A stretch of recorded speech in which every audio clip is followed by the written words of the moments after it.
Okay. அஸ்ஸலாமு அலைக்கும். வணக்கம். 25 பேட்ச். நாங்க வந்துட்டு ஒரு டேர்ம் தேர்ட் டேர்ம் முடிச்சிட்டு நீங்க வந்திருக்கிறீங்க.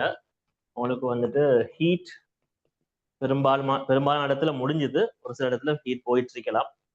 நாங்க வந்துட்டு அடுத்த அலகு ஈர்ப்பு புலம். புலங்கள் 3 இருக்கு உங்களுக்கு விளங்கணும். அடுத்த டேர்முக்குரியது 4வது டேர்முக்குரியது புலங்கள் ஈர்ப்பு புலம், மின்புலம், காந்தப்புலம், அடுத்தது எலக்ட்ரிசிட்டி 8.5 வரைக்கும் வரும். அடுத்த டேர்ம் வந்துட்டு ஈர்ப்பு புலத்துல ஸ்டார்ட் பண்ணப்பட்டு கம்ப்ளீட் எலக்ட்ரிசிட்டி வரைக்கும் வரும். சரிதானே? அதுல உங்களுக்கு ஈர்ப்பு புலம்ங்கிற அழகத்தான் இந்த கிளாஸ்ல நாங்க செய்ய போறோம். இது வந்துட்டு சிலபஸ்லயே மிக சிறிய அழகு. சொல்ல போனா மெஷர்மெண்ட் ஐ திங்க் 30 பாட வேலைகள், ஈர்ப்பு புலம் 20 பாட வேலைகள். நிறைய கதைக்க தேவையில்லை, நம்ம பாடத்துக்குள்ள போவோம். தலைப்புடுங்க பிள்ளைகள். அழகு 5 ஈர்ப்பு புலம் உள்ளடக்கம் மட்டும் போட்டுக்கொள்ளுங்க. என்னென்ன தலைப்புகள் படிக்க போறோம்ன்றத பார்த்துருவோம். 5.1 மைக்க மியூட் பண்ணு. என்னப்பா அடே மைக்க மியூட் பண்ணு. உள்ளடக்கம் மட்டும் போடு. 5.1 ஈர்ப்பு விசை புலம்.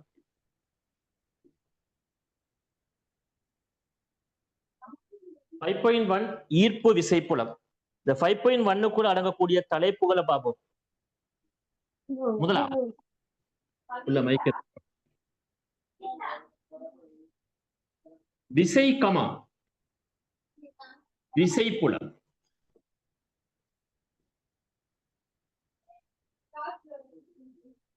உள்ளடக்கம் என்று போடுங்க. 5.1 எனப்படுவது ஈர்ப்பு விசை புலம். அதுக்குள்ள இருக்கிற ஒரு சில தலைப்புகளை சொல்லிட்டு இருக்கு. என்னென்ன படிக்க போறோம்னு ஃபர்ஸ்ட் நம்ம தெரியணும். எந்த பாடத்துல சிலபஸ் என்னன்னு தெரிஞ்சாதான் அவுட் ஆஃப் சிலபஸ் படிக்க மாட்டீங்க, இருக்கிறதையும் மிஸ் பண்ண மாட்டீங்க. ஈர்ப்பு விசை புலத்துல முதலாவது விசை கமா விசை புலம். இரண்டாவது ஈர்ப்பு விசை புலம்.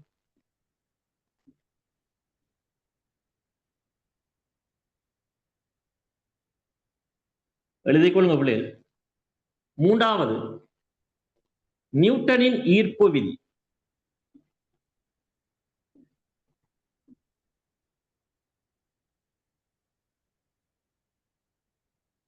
நியூட்டனின் ஈர்ப்பு விதி. நாலாவது ஈர்ப்பு புல செறிவு. மைக்க மியூட் பண்ணு. நியூட்டனின் ஈர்ப்பு விதி. நாலாவது ஈர்ப்பு புல செறிவு.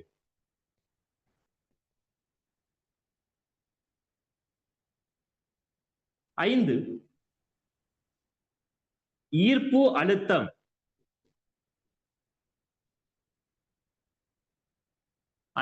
ஈர்ப்பு அழுத்தம். 6 ஈர்ப்பு அழுத்த சக்தி. ஈர்ப்பு அழுத்த சக்தி.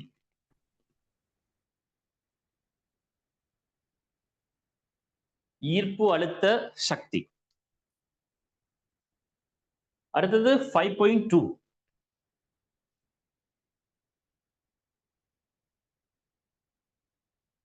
புவி ஈர்ப்பு புலம்.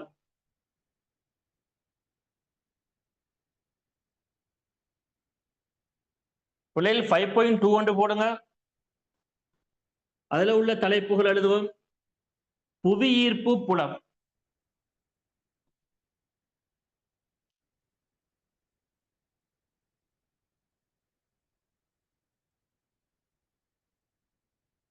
முதலாவது புவி மேற்பரப்பிற்கு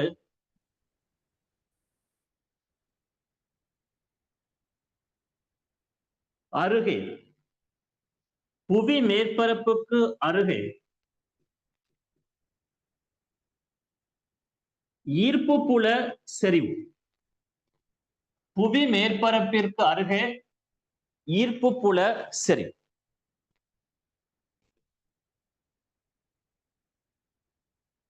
இரண்டாவது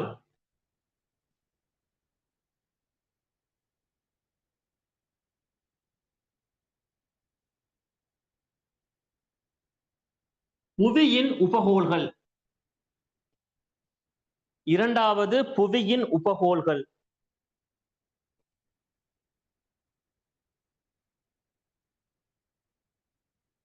மூன்று எழுதுங்க பிள்ளைகள். மூன்று புவிசார் நிலையான உபகோள். புவிசார் நிலையான உபகோள். புவிசார் நிலையான உபகோள்.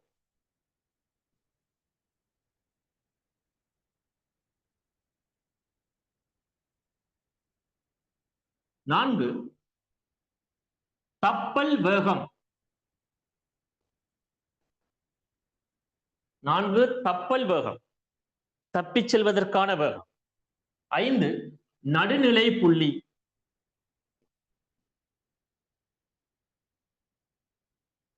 நடுநிலை புள்ளி. ஓகே, இவ்வளவுதான் பிள்ளைகள் ஈர்ப்பு புலத்தில் உள்ள தலைப்புகள். இவ்வளவுதான் உள்ளடக்கம். இவ்வளவு தலைப்புகள் தான் நான் படிக்க போறேன். ஈர்ப்பு புலம் உங்களோட சிலபஸ்ல வந்துட்டு மிக முக்கியமான அழகா இருக்கு, ஆனா சின்ன அழகு. சரிதானே? ஒவ்வொரு தலைப்புகளா படிப்போம். முதலாவது தலைப்பு போடுங்க.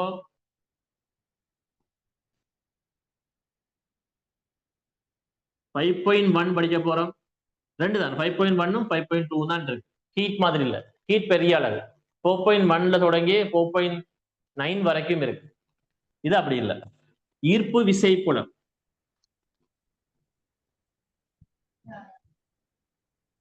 ஈர்ப்பு விசை புலத்துல முதலாவது தலைப்பு விசை கமா விசை புலம். விசையை பத்தி உங்களுக்கு தெரியும். விசை அதாவது கவனிங்க, ஒரு விசையை உணரக்கூடிய பிரதேசம் தான் விசை புலம். இப்ப எங்களுக்கு புவி என்று சொன்னால் ஒரு உலகம் அல்லது ஒரு ஏதாவது ஒரு கோள், சரிதான், ஒரு புவி. புவி என்று சொல்லும் போது ஒரு குறிப்பிட்ட எல்லை வரைக்கும் தான் ஃபுல்லாவே ஈர்ப்பு புலம் இருக்க போறது இல்ல. ஒரு குறிப்பிட்ட எல்லை வரைக்கும் புவி ஈர்ப்பு புலம் இருக்கும். அதுக்கு அங்கால எங்களுக்கு ஒரு குறிப்பிட்ட எல்லை வரைக்கும் இருக்கும், அதுக்கு ஈர்ப்பு புலம் இருப்பதில்லை. அப்போ ஒரு எல்லை ஒன்று இருக்கு. அப்போ ஈர்ப்பு விசைய உணரக்கூடிய அந்த எல்லை, அந்த பிரதேசம் தான் ஈர்ப்பு விசை புலம்னு சொல்லும். ஏதாவது ஒரு விசையை உணரக்கூடிய பிரதேசத்தை விசை புலம் என்று சொல்லும். உதாரணத்துக்கு ஒரு காந்த தடுப்பு, ஒரு சட்ட காந்தம். கவனிங்க, ஒரு சட்ட காந்தம்னு சொன்னால் நாங்க அதுக்கு பக்கத்துல ஒரு ஊசியை கொண்டு போவோம். ஒரு ஊசியை கொண்டு போனா இந்த காந்தத்துக்கு வந்து ஒரு புல எல்லை ஒன்று இருக்கு. இந்த ஊசியை நீங்க வந்துட்டு அந்த எல்லைக்குள்ள கொண்டு போனீங்க என்றால் அந்த காந்த விசையால கவரப்படும். அந்த காந்த விசையால கவரப்படும். அது நாங்க காந்த புலம்னு கதை. ஒவ்வொரு அழகும் உங்களுக்கு தனித்தனியா இருக்கு. ஈர்ப்பு விசையை உணரக்கூடிய விசை புலம் ஈர்ப்பு விசை புலம் உண்டும். காந்த விசையை உணரக்கூடிய விசை புலம் காந்த விசை புலம் உண்டும். மின் விசையை உணரக்கூடிய விசை புலம் மின் விசை புலம்னு சொல்லும். இப்ப விசை புலம்னா என்ன? ஏதாவது ஒரு விசையை உணரக்கூடிய பிரதேசம் தான் விசை புலம். விசை புலத்தை நான் உங்கள்கிட்ட சொல்லிட்டேன். ஆனா விசைனா என்னன்னா உங்களுக்கு மெக்கானிக்ஸ்லயே தெரியும், 2.2லயே தெரியும். சொல்லுங்க, விசை என்றால் என்ன? விசையோட டெபினிஷன் என்ன? தெரிஞ்சார்கள் பேசலாம்.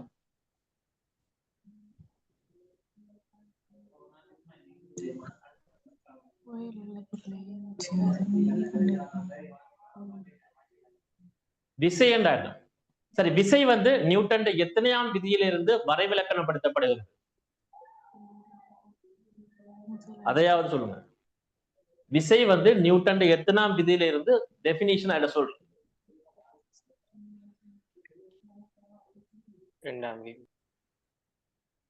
நியூட்டன் முதலாம் விதியிலிருந்து விசை வரைவிலக்கணப்படுத்தப்படுகிறது. நியூட்டன் இரண்டாம் விதியிலிருந்து விசைக்கான தொடர்பு பெறப்படுகிறது. மறக்கக்கூடாது. அவைகளுக்கு விசை என்றா என்ன அப்படின்றார். விசை என்றா என்ன என்றால் காணிங்க, விசையில வரைவிலக்கணம் என்னன்னு சொன்னா, ஓய்வுள்ள பொருளை இயங்கச் செய்வதற்கு, ஓய்வில் இருக்கின்ற பொருளை இயங்கச் செய்வதற்கு, அல்லது இயங்கிக் கொண்டிருக்கிற பொருளை ஓய்வடைய செய்வதற்கு, அல்லது அதன் திசையை மாற்றுவதற்கு தேவையான ஒரு ஆற்றல் தான் விசை என்று சொல்லும். இது 2.2க்குரியது, மெக்கானிக்ஸ் உரியது. இருந்தாலும் நான் திருப்பி ஞாபகப்படுத்துறேன்.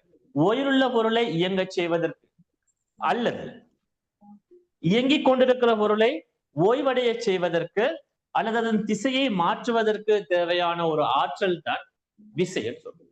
சரிதானே? அதை பத்தி எழுதுவோம். தலைப்படுங்க விசை கமா விசைப்புலம். மியூட் பண்ணு தம்பி, மைக்க மியூட் பண்ணு. ஆள் குளிக்கிற சவுண்ட்லாம் இங்க கேட்குது. விசைப்புலம் முதலாவது எழுதுங்க. விசை ஒன்றை உணரக்கூடிய பிரதேசம். முதலாவது பாயிண்ட் எழுது. உணரக்கூடிய பிரதேசம்.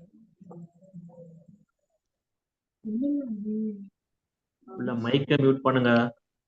எல்லாருக்கும் ஜூம் கிளாஸ் என்னன்னு தெரியும், ஜூம் எப்ப யூஸ் பண்ண தெரியும்.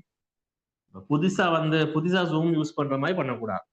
விசை ஒன்றை உணரக்கூடிய பிரதேசம் விசை புலம் எனப்படும்.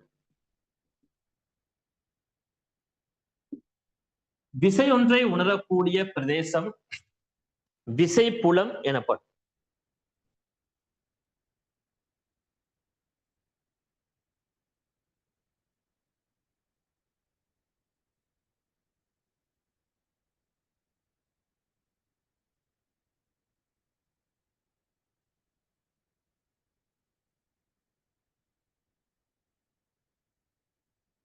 இரண்டாவது பாயிண்ட், விசை என்ன சொல்ல போறேன், விசைக்குரிய டெபினிஷன் சொல்ல போறேன். எழுது. ஒரு பொருளின்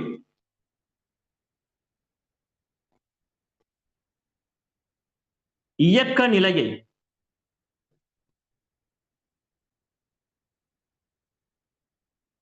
அல்லது ஓய்வு நிலையை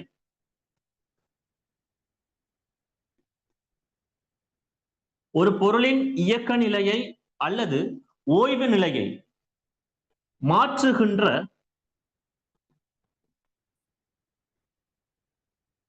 அல்லது மாற்ற எத்தனிக்கின்ற ஒரு ஆற்றல்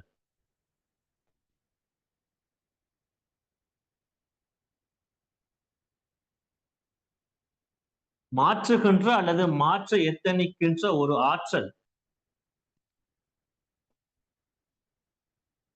விசை எனப்படும்.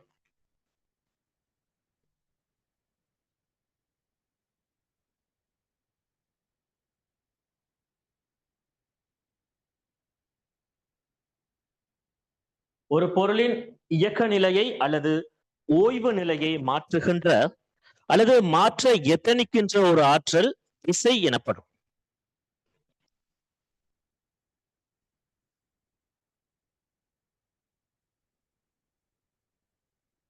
அப்ப விசைய பத்தி மெக்கானிக்ஸ்ல நல்ல டீப்பா படிச்சிருப்பீங்க. முழுக்க முழுக்க மெக்கானிக்ஸ் என்றாலே விசைதான். மெக்கானிக்ஸ்ல எங்களுக்கு இந்த விசை ஒன்றில் தள்ளு விசையாக இருக்கலாம் அல்லது இழு விசையாக இருக்கலாம். அப்படின்னு அங்க படிச்சிருப்போம். ஒரு பொருளை நாங்க தள்ளுவோம் அல்லது இழுப்போம். ஏதோ ஒரு வகையில விசையானது அப்பொருளுக்கு வழங்கப்படுகிறது. அடுத்த பொருள்,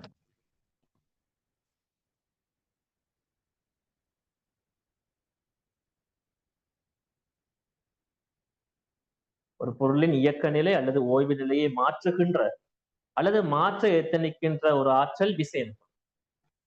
அடுத்த பாயிண்ட் எழுதுங்க. பொறியியலில், அதாவது மெக்கானிக்ஸ்ல, பொறியியலில்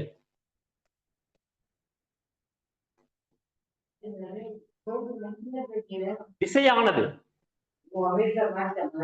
பொறியியலில் விசையானது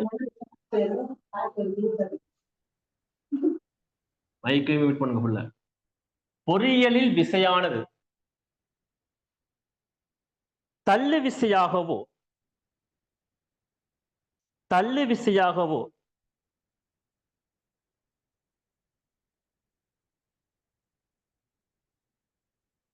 அல்லது இழுவிசையாகவோ இருக்கலாம்.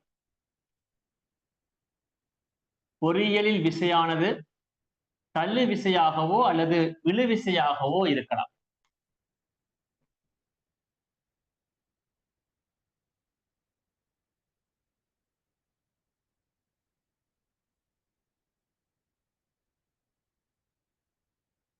அடுத்த பாயிண்ட், இப்பகுதியில்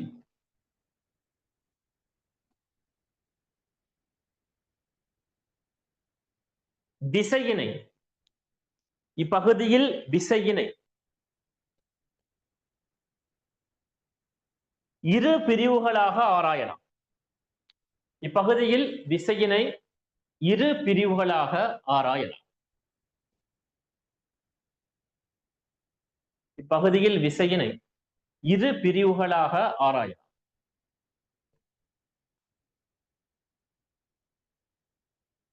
அதான் இந்த ரெண்டும்.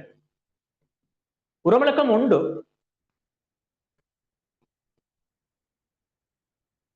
தொடுகை விசை. உரவிளக்கம் உண்டு, தொடுகை விசை.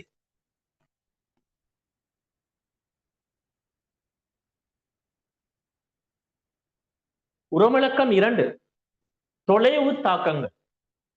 ஒன்று தொடுகை விசை, இரண்டாவது தொலைவு தாக்கங்கள்.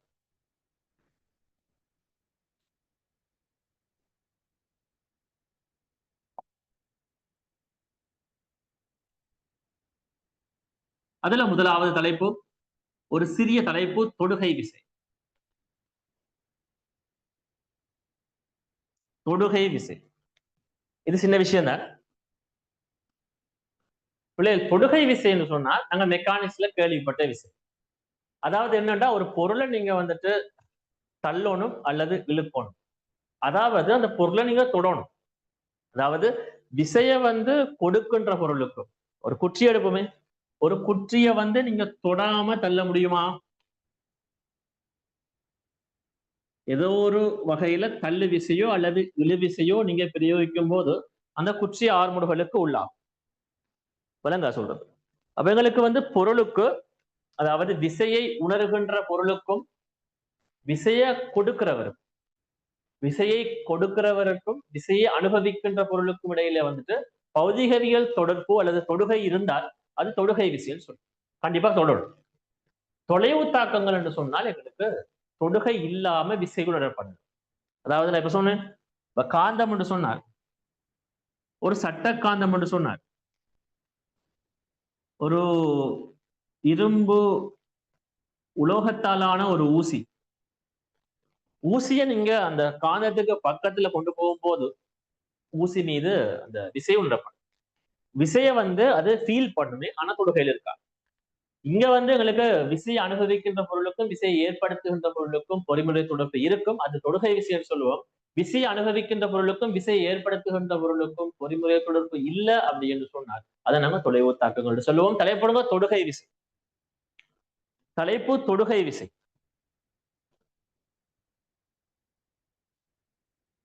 கீழே எழுதுங்க, தொடுகை விசை என்று போட்டு எழுதுங்க. விசையை அனுபவிக்கின்ற பொருளுக்கும்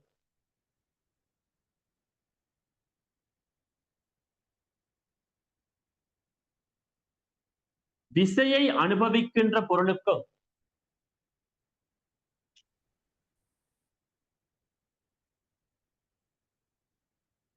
விசையை ஏற்படுத்துகின்ற பொருளுக்கும்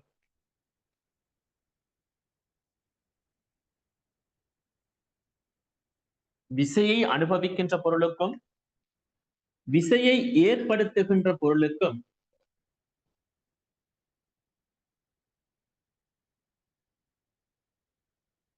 பொறிமுறை தொடர்பு காணப்படி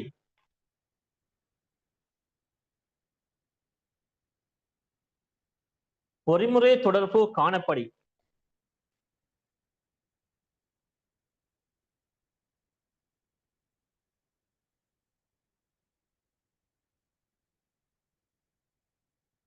அவை தொடுகை விசை எனப்படும்.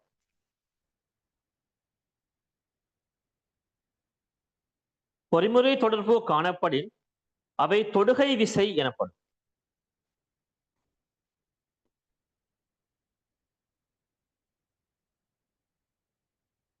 சும்மா ஒரு படம் ஒன்று தெரிவிக்கொள்ளுங்க.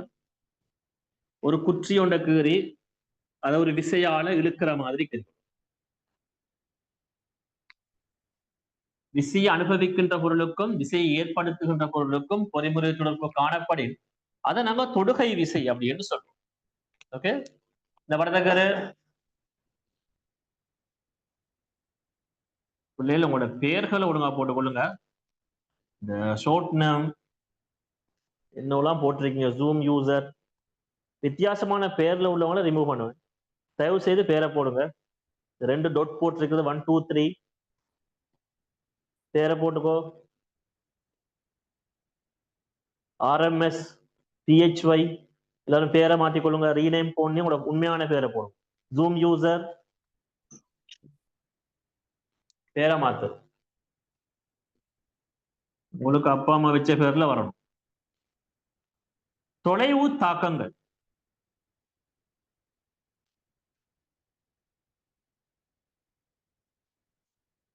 அடுத்த தலைப்பு போடுங்க, தொலைவு தாக்கங்கள்.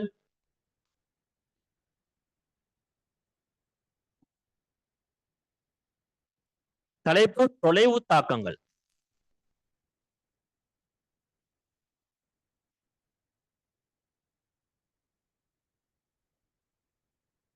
கீழே எழுதுங்க. ஈர்ப்பு விசையை அனுபவிக்கின்ற பொருளுக்கும் ஈர்ப்பு விசையை விசையை அனுபவிக்கின்ற பொருளுக்கும், ஈர்ப்பு விசை அல்ல, விசையை அனுபவிக்கின்ற பொருளுக்கும் விசையை அனுபவிக்கின்ற பொருளுக்கும்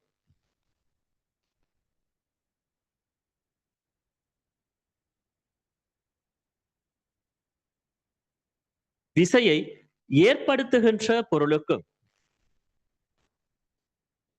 விசையை ஏற்படுத்துகின்ற பொருளுக்கும்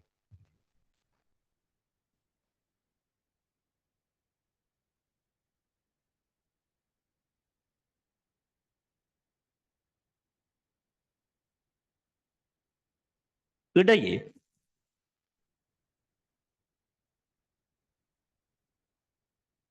பொறிமுறை தொடர்பு காணப்படாவிடி பொறிமுறை தொடர்பு காணப்படாவிடி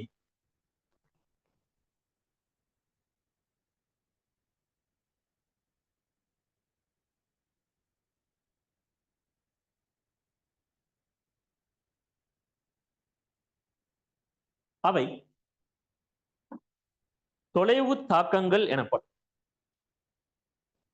பொறிமுறை தொடர்பு காணப்படாவிடி அவை தொலைவு தாக்கங்கள் எனப்படும்.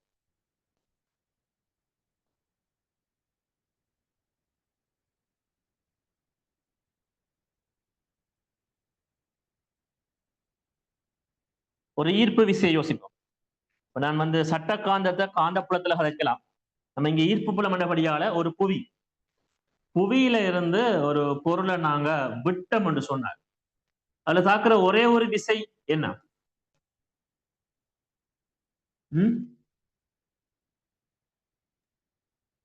தாக்குற விசை என்ன? நிறை விசை. நிறை விசை மாத்திரம். தரையில் படாத வரை நிறை விசை மாத்திரம். இங்க இதை ஈர்ப்பு விசை என்று சொல்லப்போம். ஈர்ப்பு விசை என்று சொல்லப்போம். அப்ப எங்களுக்கு கண்டிப்பாக இந்த புவிக்கும் நிறைக்கும் இடையே எங்களுக்கு எந்தவித தொடர்பும் இல்லை. இது உணரப்படக்கூடிய விசையாக இருக்கும். படத்தக்கருங்க, புவிக்கு மேல ஒரு பொருள் வைக்கப்பட்டிருக்கு அப்படின்னு எடுத்துக்கணும். தொலைவு தாக்கம் பொறிமுறை தொடர்பு இருக்காது.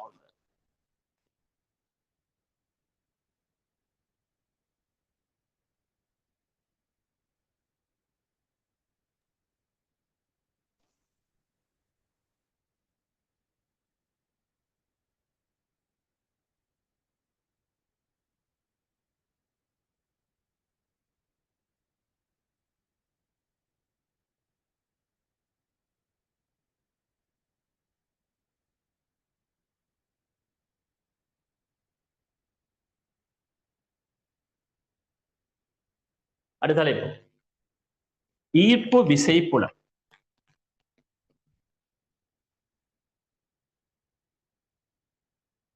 இதெல்லாம் வரும்.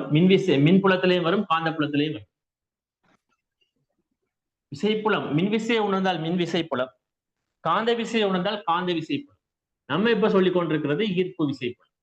அதேபோல பிள்ளை ஈர்ப்பு விசை புலம்.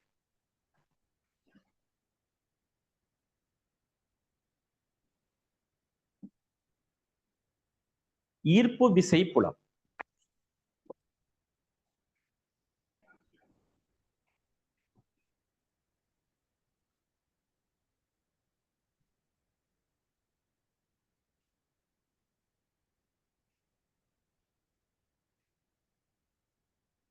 கீழே எழுதுங்க.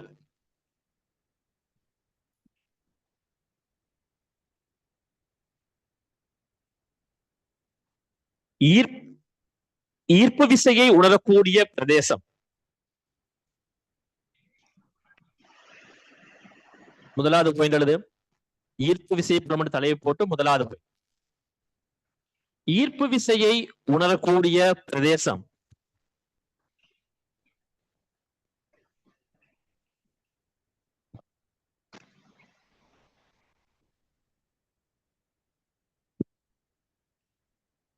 ஈர்ப்பு விசை எனப்படும்.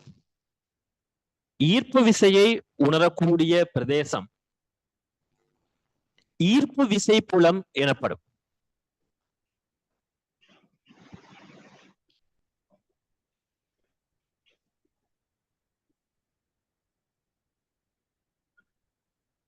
அப்போ எங்களுக்கு புவிய கருதுவோம். புவிய நாங்க எடுத்துக்கொண்டோம் என்று சொன்னால் ஒரு குறிப்பிட்ட எல்லை வரைக்கும் அந்த இது ஒரு எல்லையா எடுப்போம். ஒரு குறிப்பிட்ட எல்லை வரைக்கும் ஈர்ப்பு புல வலிமை இருக்கும். அதுக்குள்ள ஏதாவது பொருளை போட்டீங்கன்னா திருப்பி புவியில வந்து விடும். அதுக்குள்ளதான் எங்களுக்கு இந்த ஜி ஈர்ப்பு புல செறிவு மெக்கானிக்ஸ்ல புவியீர்ப்பு ஆறுமுடுகள்னு சொல்லியிருப்பீங்க. இந்த எல்லைக்குள்ள எங்களுக்கு ஜி இருக்கு. அப்ப இந்த எல்லையை தான் இந்த பிரதேசத்தை தான் நாங்க வந்துட்டு ஈர்ப்பு விசை புலமாக கருதுவோம். அதுக்கு அங்கால நீங்க புலமற்ற பிரதேசம் அதுல வச்சு ஏதாவது பொருளை விட்டீங்கன்னா திருப்பி புவிக்கு வராது. சரி, புவியை கருதுக. புவியீர்ப்பு புலத்தை கருதுக. அடுத்த பாயிண்ட், இரண்டாவது பாயிண்ட், புவியீர்ப்பு புலத்தை கருதுக.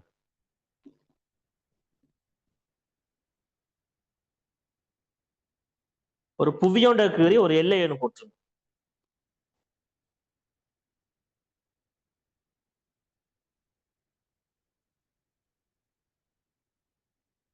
இதுக்குள்ள எங்களுக்கு ஜி இருக்கு. இதுக்கு அங்கால ஜி இல்ல. ஈர்ப்பு புலத்துக்குள்ளதான் ஈர்ப்பு விசை உணரப்படும். அதான் நான் சொல்றேன், ஈர்ப்பு விசையை உணரக்கூடிய பிரதேசம் தான் ஈர்ப்பு விசை புலம். படத்துக்கு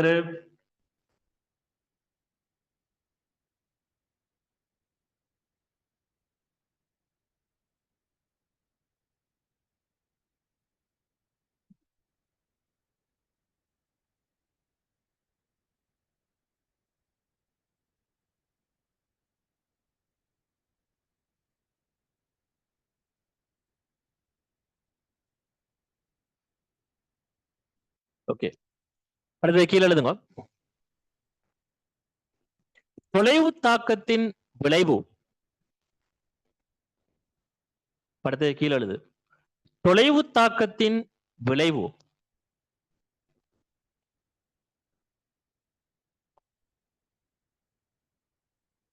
ஈர்ப்பு விசை புலம்.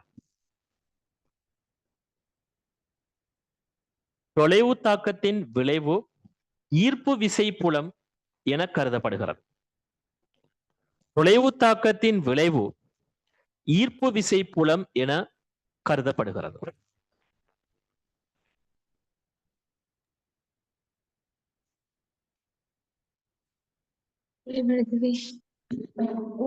மைக்க மியூட் பண்ணுங்க. உள்ள மைக்க மியூட் பண்ணுங்க.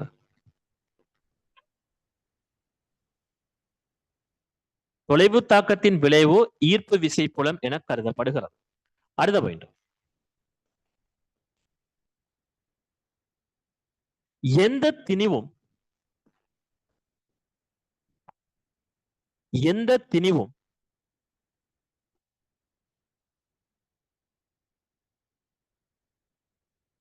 ஈர்ப்பு புலத்தை உருவாக்க முடியும்.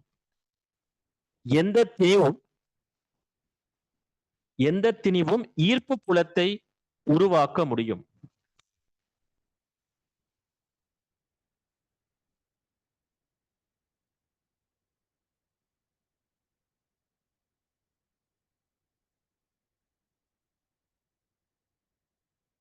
எந்த திணிவும் ஈர்ப்பு புலத்தை உருவாக்க முடியும்.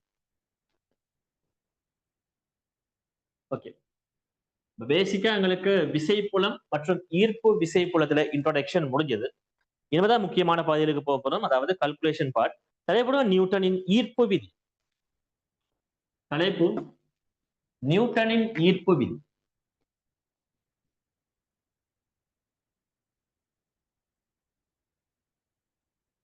நியூட்டனின் ஈர்ப்பு விதி.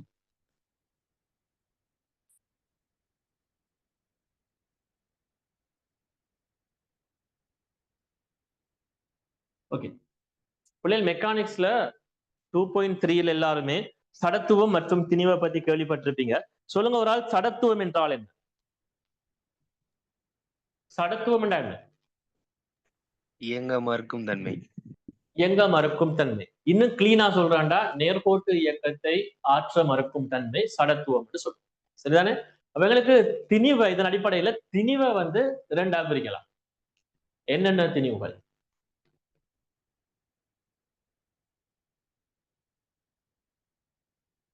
திணிவை ரெண்டா பிரிக்கலாம்.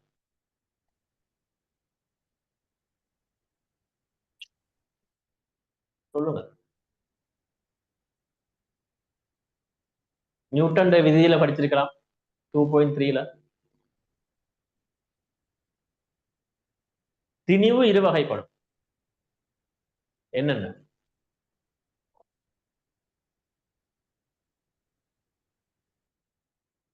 நான் ஒண்ணு சொல்றேன், நீங்க ஒண்ணு சொல்லுங்க. சடத்துவ திணிவு ஒண்ணு, மற்றது என்ன? புள்ளி திணிவு. திணிவை இரு வகைப்படுத்தலாம். ஒன்று சடத்துவ திணிவு.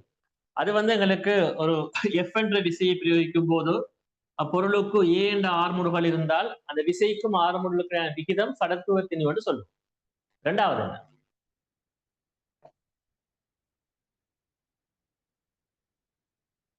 இரண்டாவது ஈர்ப்பு திணிவு. போய் பாருங்க, ஒரு 2.3 நோட்ஸ்ல இருக்கு, தானே பாருங்க. சரியா? நீங்க ஒரு ஈர்ப்பு திணிவை பத்தி தான் இங்க பேச போறோம். அதாவது இரண்டு திணிவுகள் வச்சுக்கொள்ளும். இரண்டு திணிவுகள் வெவ்வேறு பருமனுடையது, M1 M2 ரெண்டு சமனாக்குறன்னு கிடையாது. இரண்டு திணிவுகள் இருக்கும்போது நியூட்டன் சொன்னார், ரெண்டுக்கும் இடையில ஒரு கவர்ச்சி விசை உருவாகும். ரெண்டுக்கும் இடையில ஒரு கவர்ச்சி விசை உருவாகும் என்று நியூட்டன் சொன்னார். அந்த ரெண்டு திணிவுட புவியீர்ப்பு மையங்களுக்கு இடைப்பட்ட தூரத்தை நம்ம R என்று வச்சுக்கணும். இப்ப நியூட்டன் என்ன சொன்னார் அப்படி என்றால், பிள்ளைகளுக்காக நீங்க எழுத தேவை. எழுதும் போது, எழுதுறதுக்கு நான் டைம் தருவேன். விளங்கப்படுத்தும் போது நான் இல்லை, யாரு சாரா இருந்தாலுமே நீங்க விளங்கப்படுத்தும் போது நல்லா கவனிங்க, 100% கவனிங்க. சரிதானே? இப்போ நியூட்டன் என்ன சொன்னார் என்றால், ஏதாவது ரெண்டு திணிவு இருந்தால் அது ரெண்டுக்கும் இடையில கண்டிப்பாக கவர்ச்சி விசை ஒன்று இருக்கும். அவர் சொன்னது விஷயம் என்னன்னு சொன்னார், அந்த கவர்ச்சி விசையானது அந்த திணிவுகளுக்கு நேர் விகித சமனாக இருக்கும். அந்த திணிவுகளுக்கு நேர் விகித சமனாக இருக்கும். திணிவுல ஏதாவது திணிவு ஒன்று கூடினால் எங்களுக்கு கண்டிப்பாக அந்த கவர்ச்சி விசை கூடும் என்று பரிசோதனையில் நிரூபிச்சார். அடுத்த விஷயம், திணிவுகளுக்கு இடைப்பட்ட தூரத்திற வர்க்கத்துக்கு நேர் மாறு விகித சமன். அந்த தூரம் கூடினால், இடைத்தூரம் கூடினால் கவர்ச்சி விசை குறையும் என்று சொல்றார். ஆகவே எஃப் நேர் விகித சமன் M1 into M2வின் கீழ் R வர்க்கம். ஒரு நேர்விய சமத்தொடர்பை சமத்தொடர்பா மாற்றும் போது என்ன செய்ய வேண்டும்?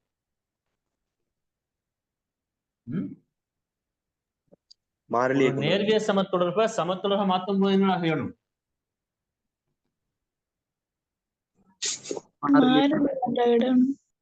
ஒரு மாறிலியால பெருக்க வேணும், அவ்வளவுதான். ஆகவே G என்ற மாறிலி சமன்பாடு கேள்விப்பட்டிருப்பீங்க அலகு பரிமாணத்துல. சொல்லுங்க, G என்றால் என்ன? தெரிஞ்சாங்க பேசுங்க. அகில ஈர்ப்பு மாறிலி.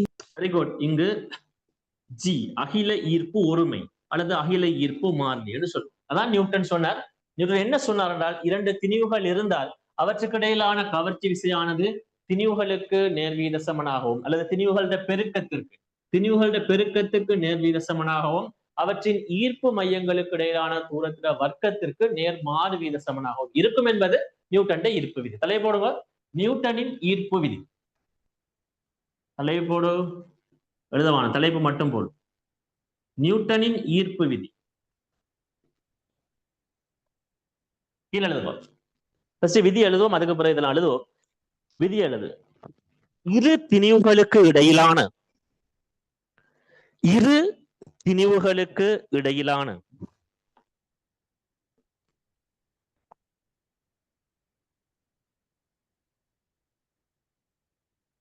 ஈர்ப்பு கவர்ச்சி விசையானது இரு திணிவுகளுக்கு இடையிலான ஈர்ப்பு கவர்ச்சி விசையானது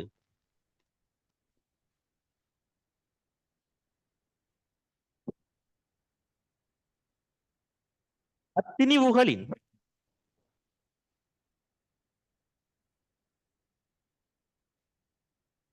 இரு திணிவுகளுக்கு இடையிலான ஈர்ப்பு கவர்ச்சி விசையானது அத்திணிவுகளின்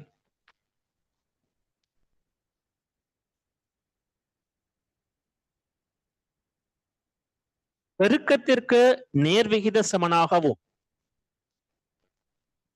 பெருக்கத்திற்கு நேர்விகித சமனாகவும்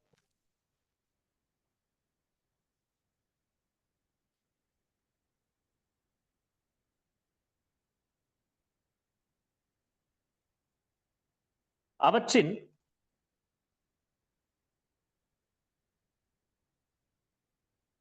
புவியீர்ப்பு மையங்களுக்கு இடையிலான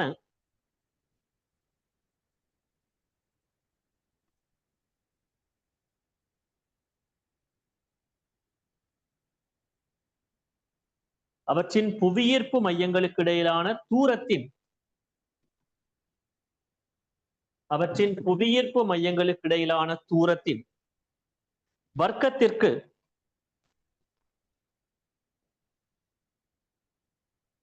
நேர்மாறு விகித சமனாகவும் இருக்கும்.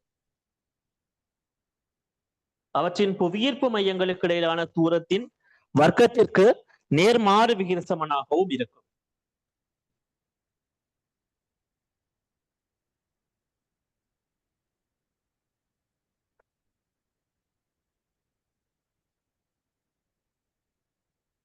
ஓகே, இரண்டாவது பாயிண்ட்.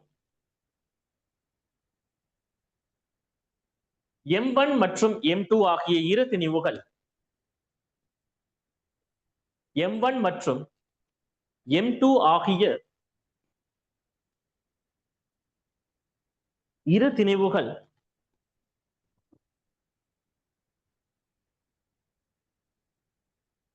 சிம்பிள் ஆர் இடைத்தூரத்தில் வைக்கப்பட்டுள்ளது.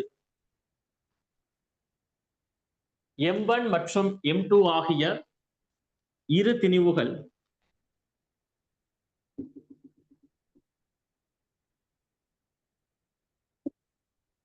சிம்பிள் ஆர் இடைத்தூரத்தில்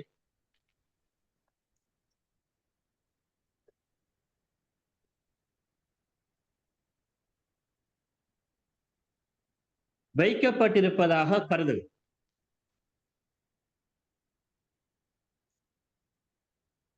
சிம்பிள் ஆர் இடைத்தூரத்தில் வைக்கப்பட்டிருப்பதாக கருது.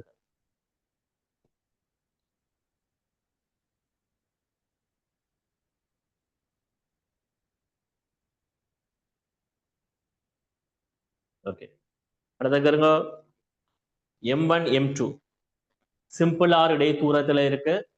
அவற்றுக்கு இடையிலான திசை F குறிங்க. அது ஒரு ரெட் பண்ணால காட்டலாம்.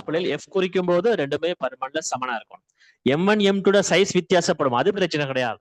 இங்க F வரும்போது புவியீர்ப்பு மையத்துல இருந்து F சைஸ் ரெண்டுமே சமனா இருக்கும். ரெண்டும் சமமானது, பருமனில் சமன், திசையில் எதிர். ஓகே, படதகரு M1 M2 போடுங்க.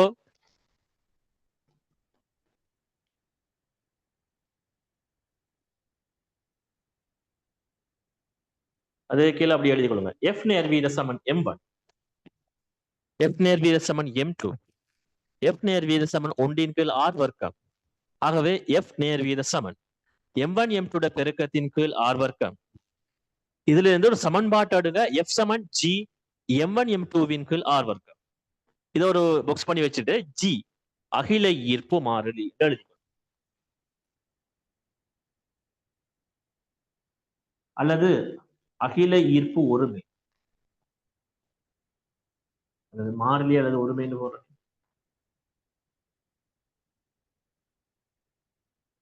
அகில ஈர்ப்பு மாறிலி அல்லது அகில ஈர்ப்பு ஒருமை.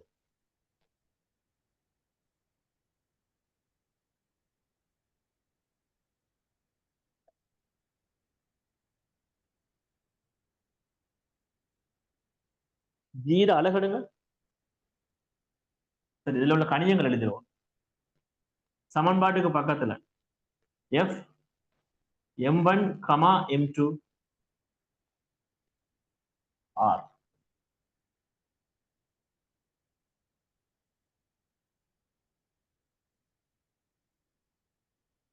எஃப் ஈர்ப்பு விசை,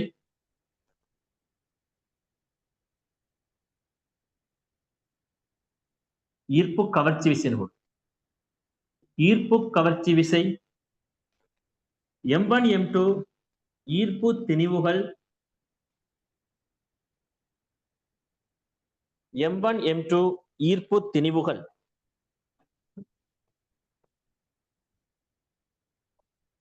சிம்பிளா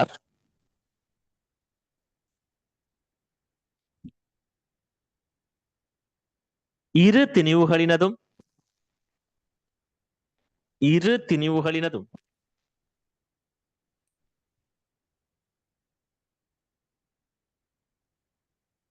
புவியீர்ப்பு மையங்களுக்கு இடையிலான இரு திணிவுகளினதும் புவியீர்ப்பு மையங்களுக்கு இடையிலான தூரம்.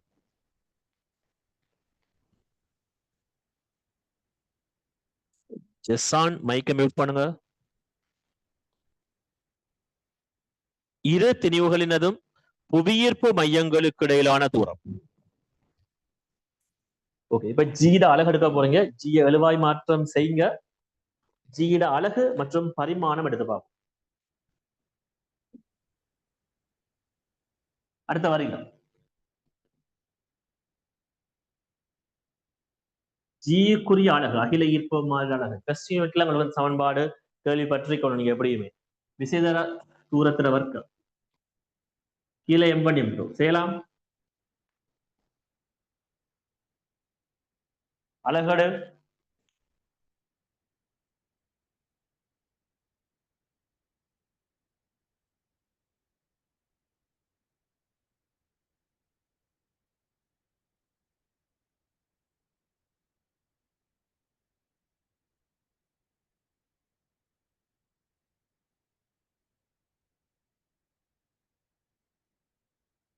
என்ன அலகு?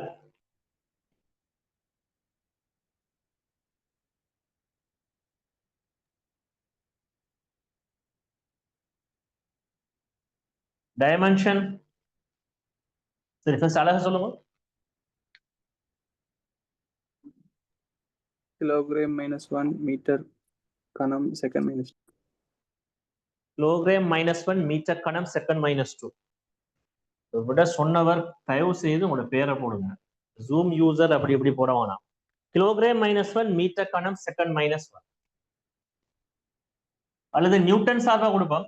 நியூட்டன் விசைக்கு நியூட்டன் கொடுத்துட்டு மீட்டர் வர்க்கம் kilogram -2. Newton metre square kilogram -2. பரிமாணம் என்ன? -2 sir. Second -2. செகண்ட் -2வா? ஓகே, பரிமாணம் m-1 எல்கணம் t-2. Very good. நியூட்டன் சார்பாகையும் நீங்க அதுல அழகா போட்டுக்கொள்ளுங்க. ஜீட பருமனையும் உங்களுக்கு தருவாங்க கேள்வியில நம்ம எழுதி வச்சு கொடுப்போம். ஜீட பருமன் 20/3 10^11 அந்த அழகை போட்டுக்கோம். நியூட்டன் மீட்டர் வர்க்கம் கிலோகிராம் -2.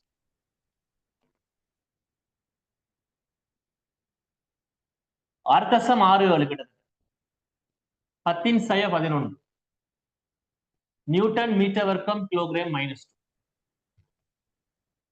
ஜீட பருமன் அவங்க தருவாங்க, கேள்விகள் செய்யும்.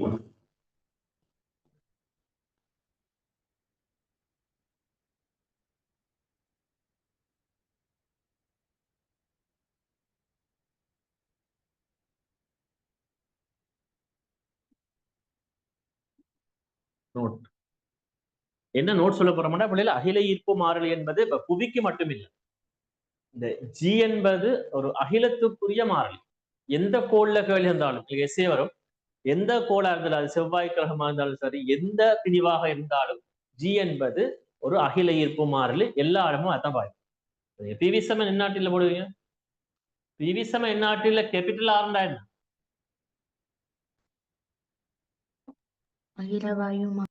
அகில வாயு மாறிலி எந்த வாயுவா இருந்தாலும் ஒரே பெருமானம் தான். என்ன பெருமானம்? கேபிட்டல் ஆர்ல பெருமானம் 8.314 அழகு.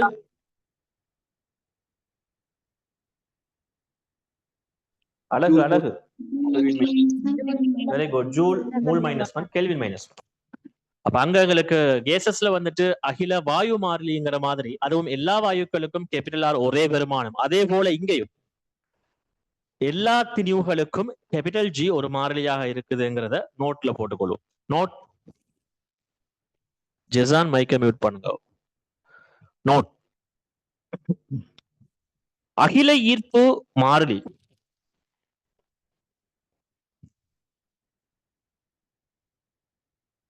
அகில ஈர்ப்பு மாறிலி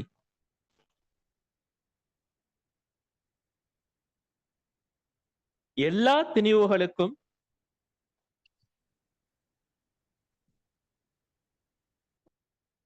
அல்லது எல்லா கோள்களுக்கும், எல்லா திணிவுகளுக்கும் அல்லது எல்லா கோள்களுக்கும்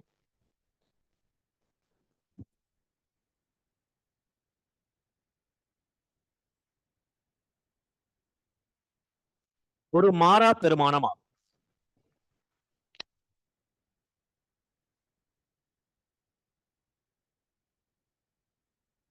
எல்லா திணிவுகளுக்கும் அல்லது எல்லா கோள்களுக்கும் ஒரு மாறா பெருமானமாகும்.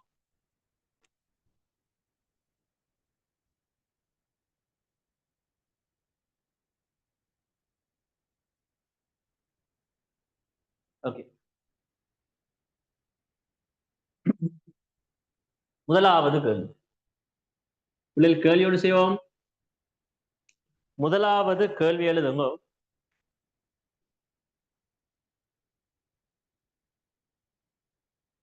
ரெண்டு கிலோகிராம் திணிவுடைய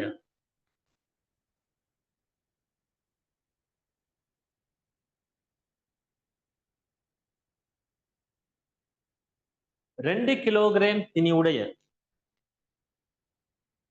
ஏபி ஆகிய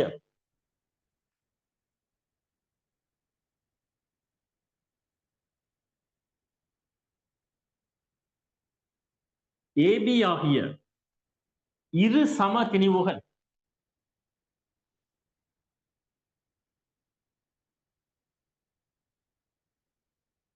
ரெண்டு கிலோகிராம் திணிவுடைய ஏபி ஆகிய இரு சம திணிவுகள் 20/3 சென்டிமீட்டர் 20/3 சென்டிமீட்டர் இடைத்தூரத்தில்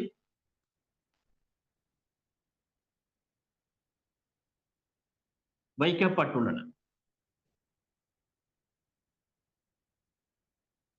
20/3 சென்டிமீட்டர் இடைத்தூரத்தில் வைக்கப்பட்டுள்ளன.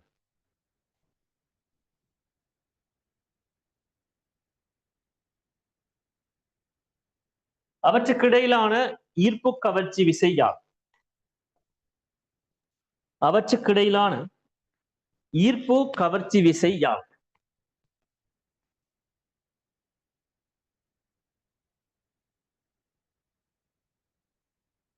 புள்ளைகள் செய்யலாம்.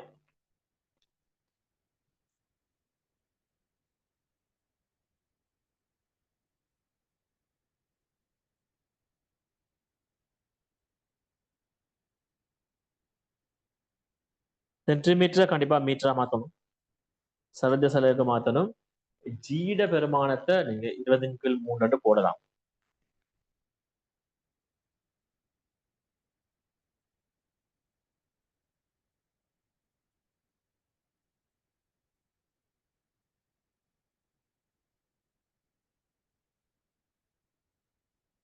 எஃப் கண்டுபிடிங்க. எடுத்தாக்கள் சொல்லுங்க. 6 தர 10/8 6000. 6 தர 10/8 சரி. பாப்போம். F7 G M1 M2 over R square. G 20 கீழ் 3 போட்டுருங்க.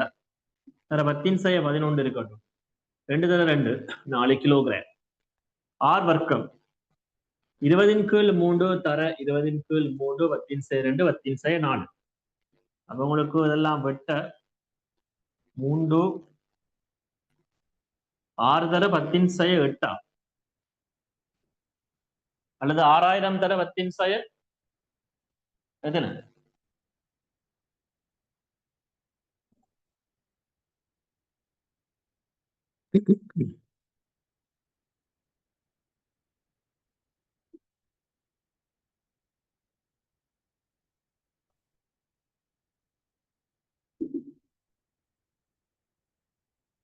சரியா பிள்ளை?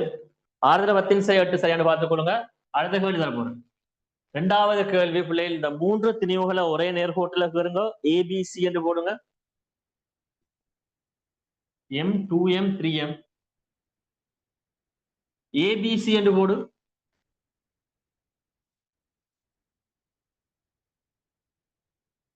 ABC என்று போடுங்க.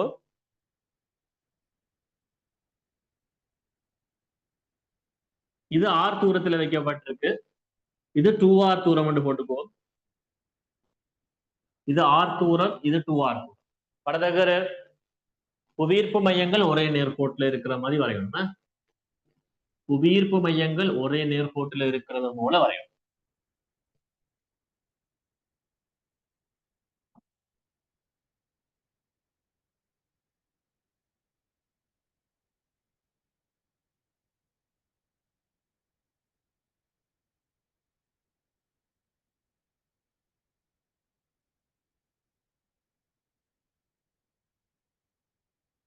ஓகே,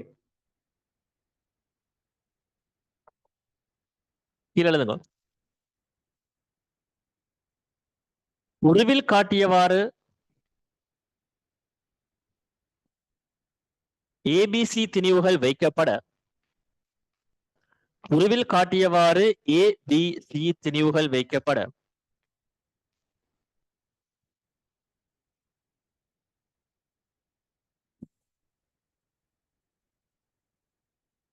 B இன் தொடக்க ஆர்முடுகள் யார்?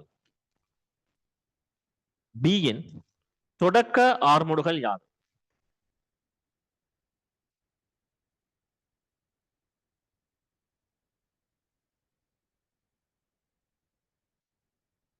ஓகே, B இன் தொடக்க ஆர்முடுகள் ஸ்டார்டிங்ல எங்களுக்கு என்ன ஆர்முடுகளோட இருக்கு மட்டும் கண்டுபிடிக்க போறோம். புள்ளில் ஏக்கும் பிக்கும் இடையில ஒரு கவர்ச்சி விசை வரும். அதை நம்ம F1 போடுவோமே. F1 இதுல F1 குறிக்கணும். B மட்டும் கட்டப்படையில இங்க குறிக்கிறேன். அந்த F1க்கான சமன்பாடு உங்களுக்கு தெரியும். G M தர 2M இன் கீழ் R வரும். அதே மாதிரி எங்களுக்கு F2 இது வந்துட்டு B-க்கும் C-க்கும் இடையில இருக்கும் கவர்ச்சி விசை G இன்டு 2M தர 3M இன் கீழ் 2R முழுவதின் வர்க்கம். இப்போ ரெண்டுக்குமான விளைவில் விசையை கண்டு F7MA போட்டு R முழு காண போறோம். அதான் ஐடியா. சொல்லுங்க, F1 பெருசா F2 பெருசா?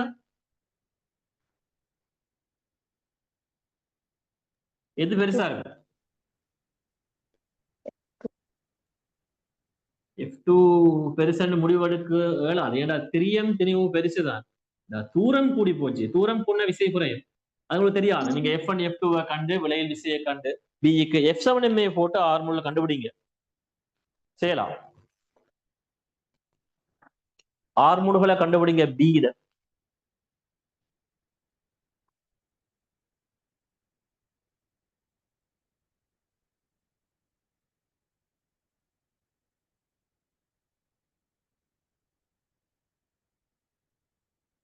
அதுக்கு முதல் F1 F2ல எது பெருசுன்னு சொல்லுங்க. F1 F2ல எது பெருசுன்னு கண்டுபிடிங்க முதல். F1 பெருசா?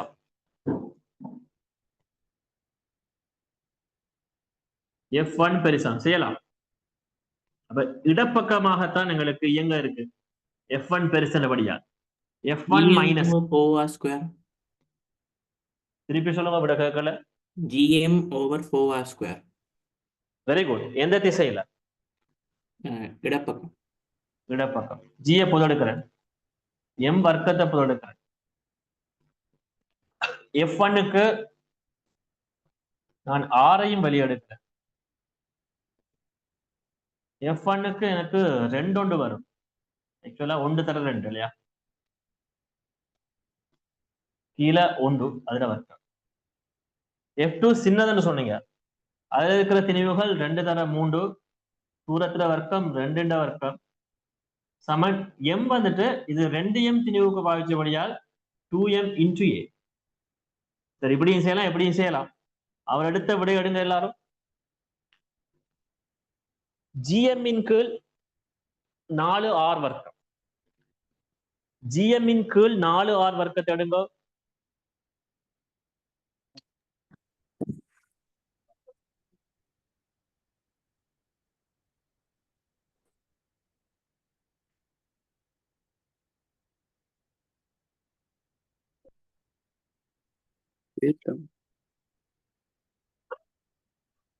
மைக்க மியூட் பண்ணு.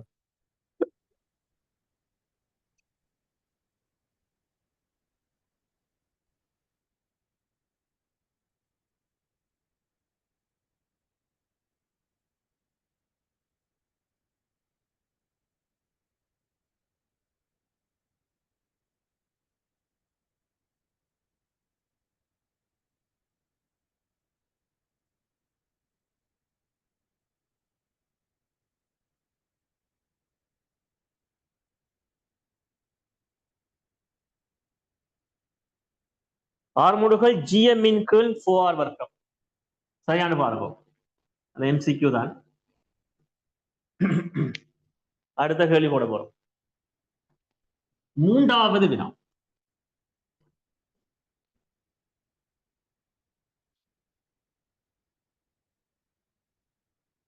மூன்று திணிவுகளை போடுங்க அதே மாதிரி.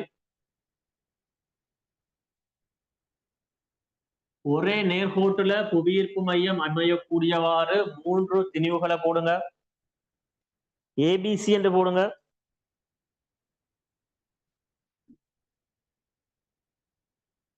M 2M 4M திணிவுகள் வித்தியாசப்படுகிறது.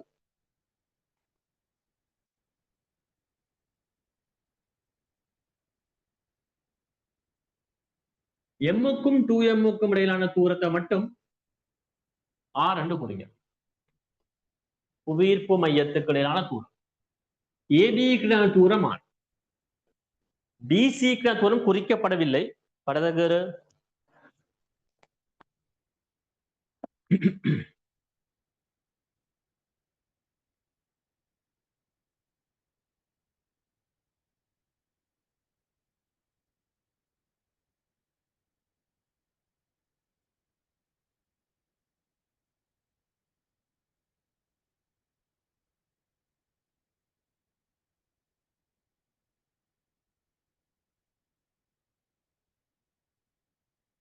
ஓகே.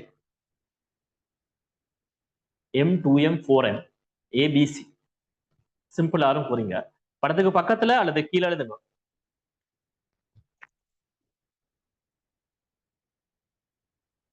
காட்டப்பட்ட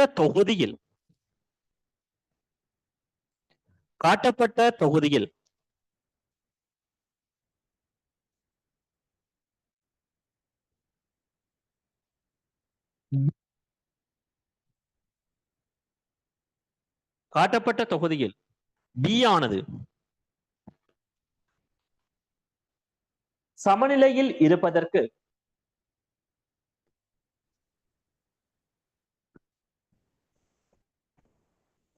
யோகரோஷினி மைக்க மியூட் பண்ணுங்க. B ஆனது சமநிலையில் இருப்பதற்கு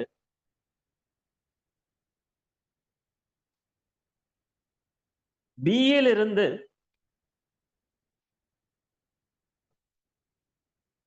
இலிருந்து C வைக்கப்பட வேண்டிய தூரம் யார்?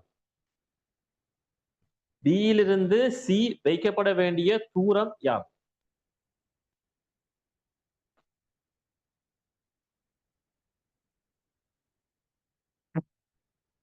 பியிலிருந்து சி வைக்கப்பட வேண்டிய தூரம் யார்?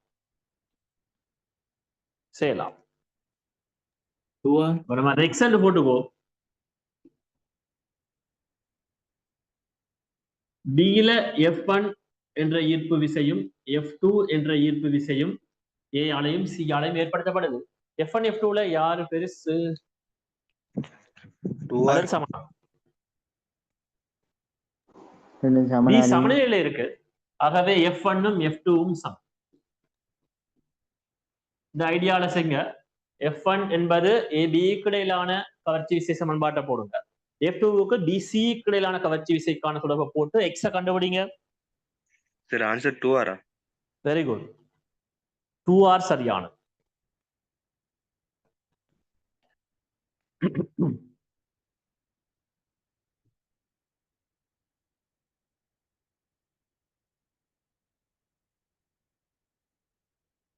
டூ ஆர் சொல்றாங்க விட பாருங்க.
ஜி எப்படியும் வெட்டுப்படும். F1 என்பது எங்களுக்கு M-ற்கும் 2M-ற்கும் இடையிலான ஈர்ப்பு கவர்ச்சி விசை. F2 என்பது 2M-ற்கும் 4M-ற்கும் இடையிலான ஈர்ப்பு கவர்ச்சி விசை. X சமன் 2R என்று கிடைக்கிறார்.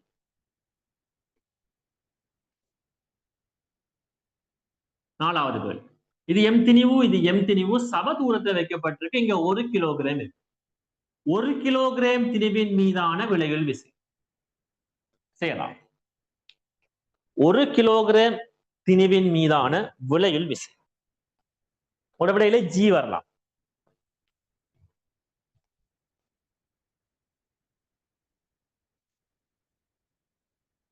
ஒரு கிலோகிராம் திணிவின் மீதான விளையுள் விசை.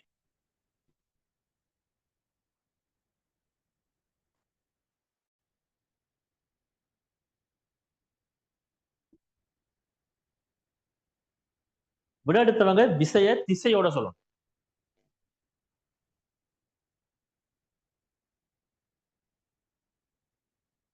விசை ஒரு காவிக்கணியில் 1 கிலோகிராம் திணிவின் மீதான விளையுள் விசை யார்?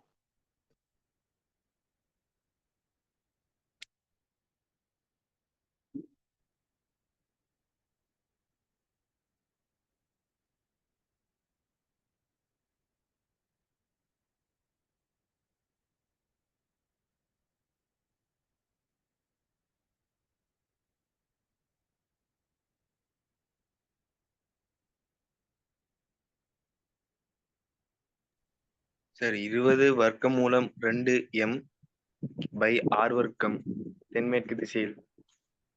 ஓகே, பாப்போம். சரியா இருக்கலாம், பாப்போம். இந்த எம் திணிவால ஒரு ஈர்ப்பு கவர்ச்சி விசை, இந்த எம் திணிவால ஒரு ஈர்ப்பு கவர்ச்சி விசை. ரெண்டும் 90 தந்திருக்கணும். 90 பாகை என்ன உங்களுக்கு விளங்கி இருக்கு. 90 பாகை என்று போட்டுக்கொள்ளும். அப்ப ரெண்டும் சம விசைகள். அப்ப எங்களுக்கு வர்க்கமூலம் 2F ஒட்டவா தெரியும். இது F, இது F. 90 பாகையில் தாக்குகின்ற போது விலையில் விசை √2F வரப்போகுது. நான் 6 போடுறேன். ரிசல்டன்ட் ஃபோர்ஸ்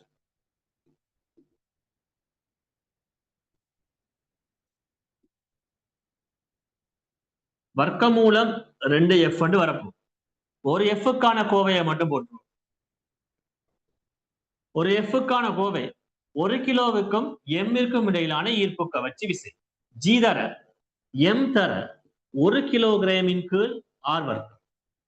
ஆகவே உங்களுக்கு விட வரும் √2 g simple m over r வர்க்கம். 90 பாகை என்றால் விளையுள் வந்துட்டு கிடையுடன் அமைக்கிற கோணம் என்னவா இருக்கு? 45. 45. சம விசைகள் சம கோணத்தை இரு சமகூறிடும். விளையுள் கிடையுடன் 45 பாகை கோணம் அமைக்கும்.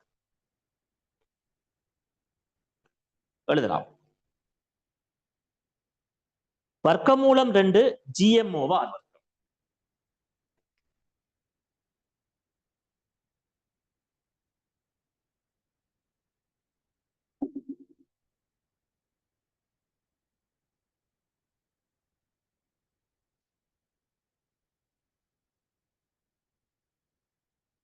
அதே m திணிவுகள், இது r தூரம், இது 2r தூரம்.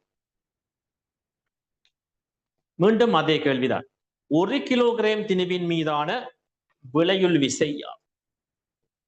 1 கிலோகிராம் திணிவின் மீதான விளையுள் விசை யாது செய்யலாம். கிடையுடன் என்ன கோணத்தை அமைக்குதுன்னு சொல்லும். இங்க நீங்க கிடையுடன் 45 பாகை கோணம் என்று சொன்னீங்க. 90 பாகை என்று சொன்னா சம விசைகள் இரு சமகூறு. ஆக்சுவலா இங்க தாக்குற விசைகள் சம விசைகளாக இருக்குமா? இதுல இல்ல. இல்ல. F1 F2 போட்டால் எந்த விசை பெருசாக இருக்கும்? F1 F2 F1. ஏன் F1 பெருசுன்னு முடிவெடுத்தீங்க? தூரம் குறைய. Very good. தூரம் குறைவாக இருந்தால் F1 காட்டும் போதே நான் F1 கொஞ்சம் பெருசா காட்டினீங்க. ஓகே, கேள்வி எழுது. 1 கிலோகிராம் திணிவின் மீதான விளையுள் விசையா? அப்ப நீங்க விசையை சொல்லும் போது கிடையுடன் என்ன கோணத்துல இருக்கும்னு சொல்லும். செய்யலாம்.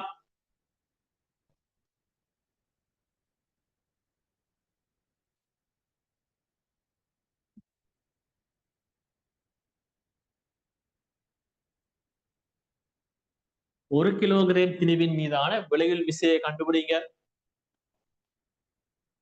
பருமனை மட்டும் சொல்லுங்க ஃபர்ஸ்ட்.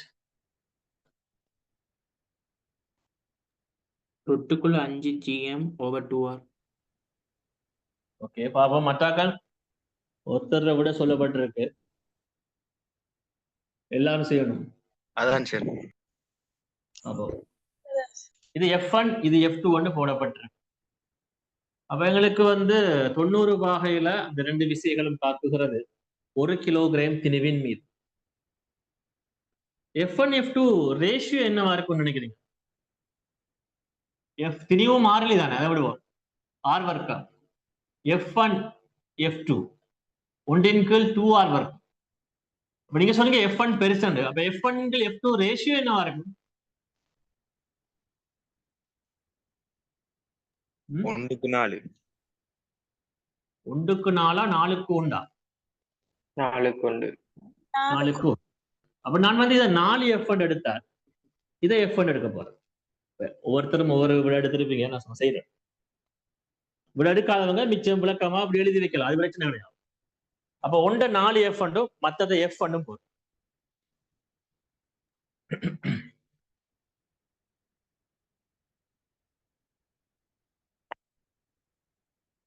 F பெருசா காட்டினேன்னு சாரி, படம் புல 4 F தான் பெருசா காட்டும்.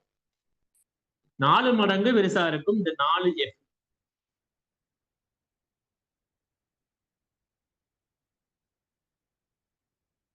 இதை நம்ம F1 வச்சுக்கோ. இந்த படம் அப்பதான் கிடையுடன் அமைக்கும் கோணத்தை நீங்க கண்டுபிடிக்கலாம்.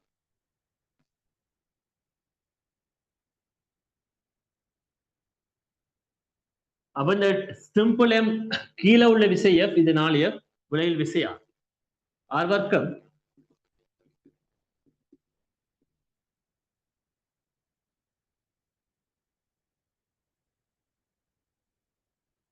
அட என்ன விட சொன்னீங்க? திருப்பி இருக்க சொல்லுங்க. என்ன விட வந்தது உங்களுக்கு? ரொட்டுக்குள்ள 5 gm over 2r. ஆமா, r சமன் 17 ஆக்சுவலா r வர்க்கம் இல்லையா? ஓகே, வர்க்கமூலம் 17 இன்டு எஃப் வர்க்கம் இன்டு எஃப் தொட்டு எடுத்துட்டு எஃப் என்பது இந்த கீழே உள்ள விசை இல்லையா? எஃப் என்பது அந்த 2r தூரத்துல உள்ள விசை.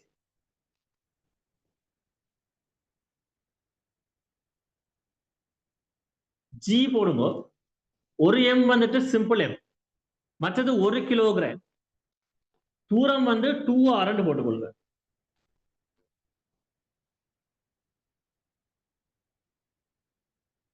ஆர் சமன் வர்க்கமூலம் 17 கீழ் 4r வர்க்கம் gm.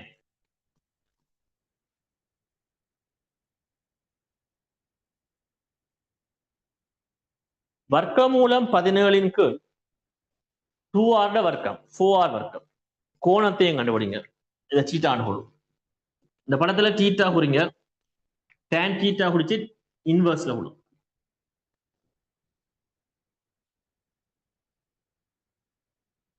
tan theta 4f over f. theta சமன் tan inverse கிடையுடனா கிடையுடன்.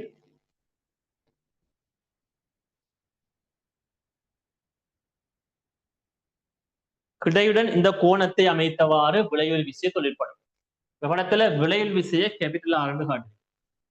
1 கிலோகிராம் திணிவின் மீதான விளைவில் விசை கேட்கப்பட்டது. 1 கிலோகிராம் திணிவின் மீதான விளைவில் விசை கேட்கப்பட்டது.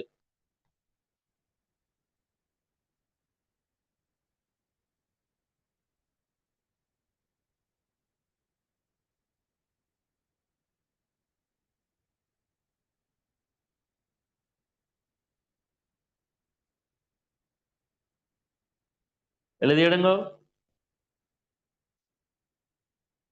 டவுட்னா பேசலாம்.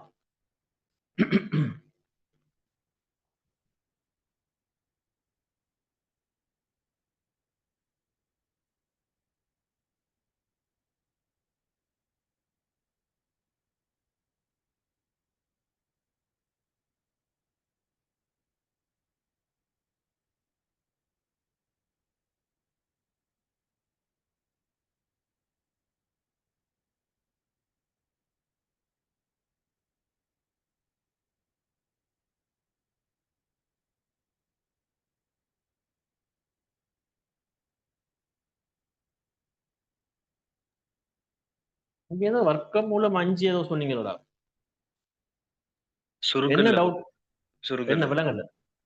சுருக்கல்ல பிழைச்சிச்சு சார். அதுல என்னடா இப்படித்தான். இப்ப இதுல வந்து இப்ப நீ வந்து 2r gm இன் கீழ் r வர்க்கம் gm இன் கீழ் அந்த 2r வர்க்கம் போடும்போது கீழே எத்தனை வரும்? 4r இருக்கும். 4r வர்க்கம் வரும்டா தம்பி. அதுக்கு ஒரு வர்க்கம் இருக்கு, அது உனக்கு விளங்குதா? சார் அது இப்ப சார் கவனிச்சு. அதை பார்த்துக்கணும். அது ஒரு வர்க்கம் ஒன்று இருக்கு, அப்ப கவனம். அதுக்காக தான் நான் உங்களுக்கு எழுதி இதுல வந்து இந்த மாதிரி இந்த விசைக்கான கோவையும் இந்த விசைக்கான கோவையும் போட்டு செய்யலாம்.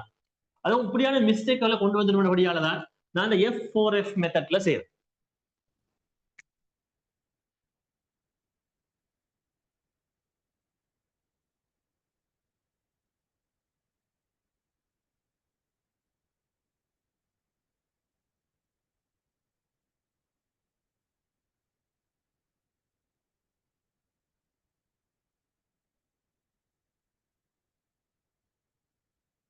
இதை எழுதி எடுக்க முடியும். அப்ப அவரோட டவுட் கிளியர். வேற யாரும் டவுட் இருந்தா கேட்கலாம். உங்களோட டவுட்டை நீங்க தான் கேட்டு கிளியர் பண்ணணும்.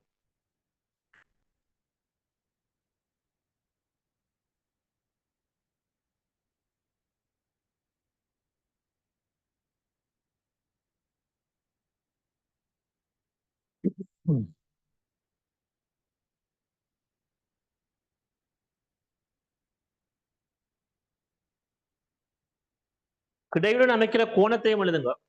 tan inverse 4.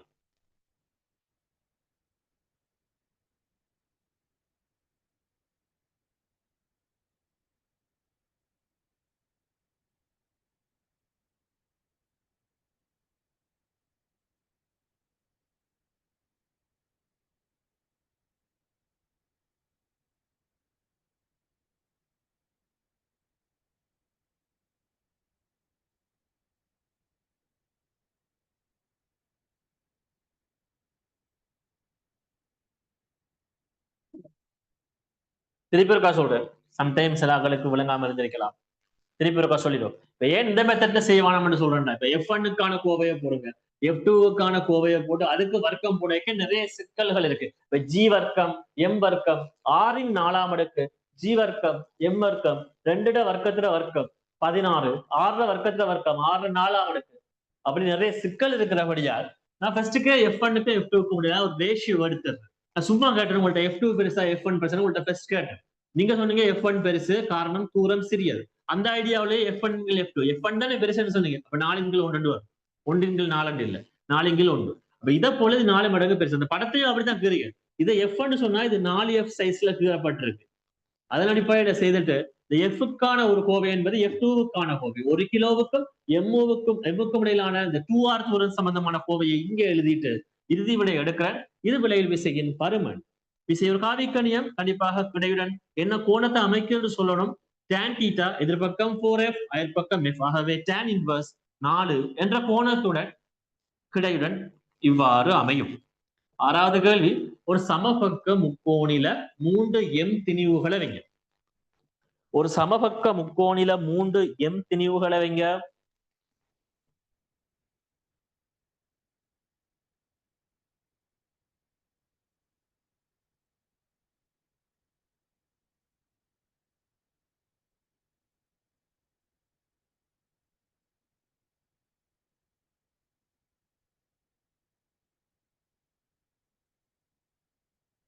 இடையங்கள் வெட்டுகின்ற புள்ளியை A என்று போடுங்க. இந்த புள்ளியை A என்று போடுங்க. இந்த புள்ளியை B என்று போடுங்க. இது 2 சமன். சமன் காட்டுங்க. இது 2 சமன். இந்த புள்ளி B, இடையங்கள் வெட்டுகின்ற இந்த மத்திய புள்ளி A. சமபக்க முக்கோணி R R R மூன்றும் சமதூரத்துல இருக்கு.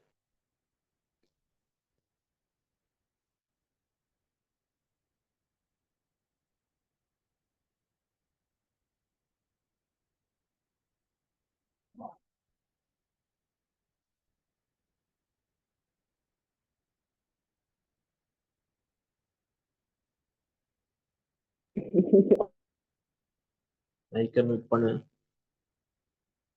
திருப்பி சொல்ல முடியாது. ஓகே, எழுதுங்க. சமபக்க முக்கோணி ஒன்றின்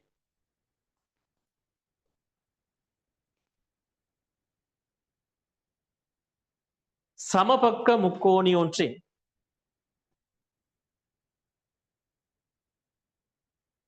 பக்க நீளம் சிம்பிள் ஆர். சமபக்க முக்கோணி ஒன்றின் பக்க நீளம் சிம்பிள் ஆர்.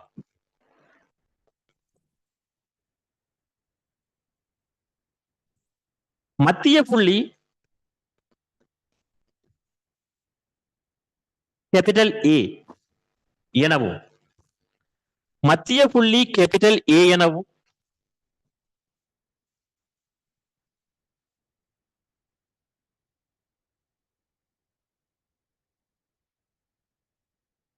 ஒரு பக்கத்தின் மத்திய புள்ளி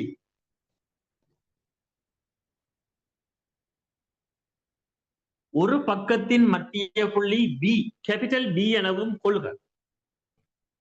மத்திய புள்ளி A எனவும் ஒரு பக்கத்தின் மத்திய புள்ளி கேபிட்டல் B எனவும் கொள்க.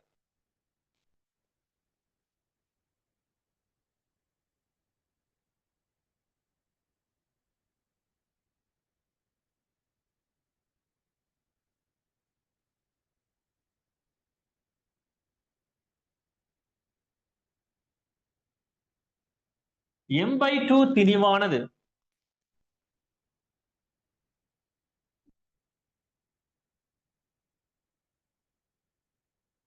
M/2 திணிவானது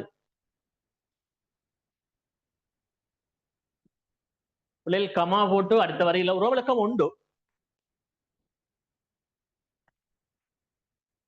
M/2 திணிவானது கமா போட்டு ஒரு விளக்கம் உண்டு. ஏயில்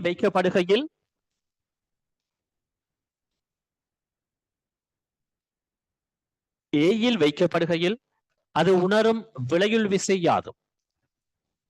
ஏயில் வைக்கப்படுகையில் அது உணரும் விளையுள் விசை யாதும்.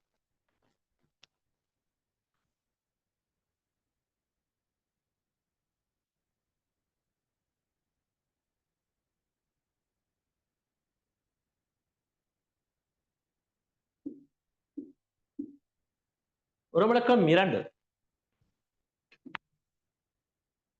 Bயில்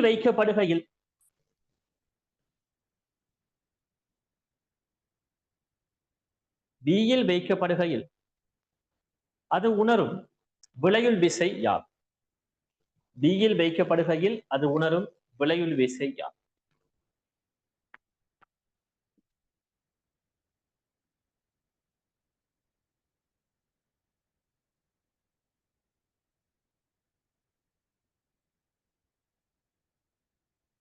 Bயில் வைக்கப்படுகையில் அது உணரும் விளையுள் விசை யார்? அப்ப எங்களுக்கு ஏயில வைக்கப்படும் போது தாக்குற விளையுள் விசைய டக்குன்னு சொல்லிடலாம். என்ன விட யோசிக்கவே தேவையில்லை. விளங்க இல்ல. பூஜ்ஜியம். Very good. பூஜ்ஜியம். ஏயில m/2 திணிவை வச்சுங்கன்னு சொன்னார். சமமான விசைகள் சமமான கோணத்தில் தாக்கும். மேலே இருக்கிற எம்மால ஒரு விசை கவர்ச்சி விசை உணர்த்தப்படும். ஏனைய எல்லா எம்மாலையும் கவர்ச்சி விசைகள் உணர்த்தப்படும்.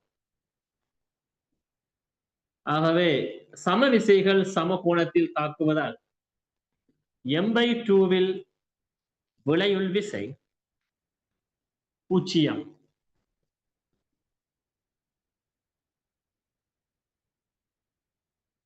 எழுதுவோம். ஏயில வைக்கும் போது விளையுள் விசை 0.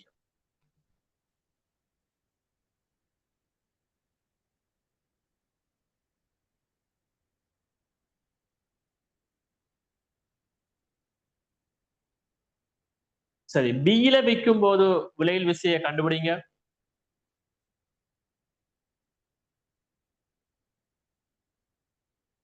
பியில் வைக்கும் போது விளையுள் விசையை கண்டுபிடிங்க.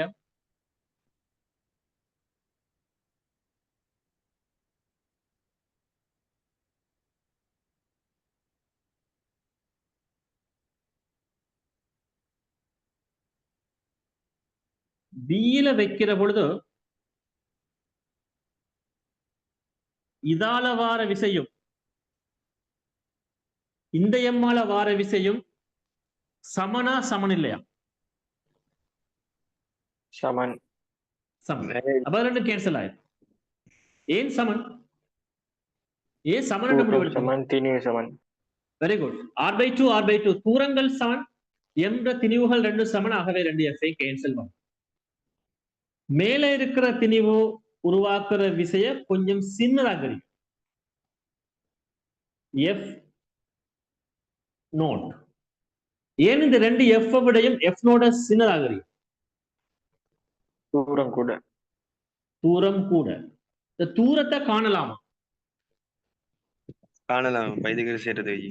Very good. அந்த தூரத்தை கண்டுபிடிங்க. அந்த தூரத்தை கண்டுபிடிச்சிங்கன்னா விடகத்தும். இந்த தூரத்தை கண்டுபிடிச்சிங்கன்னா இந்த m இருக்கும். இதுல வைக்கப்பட்டது m/2. அதுக்கு இது m/2.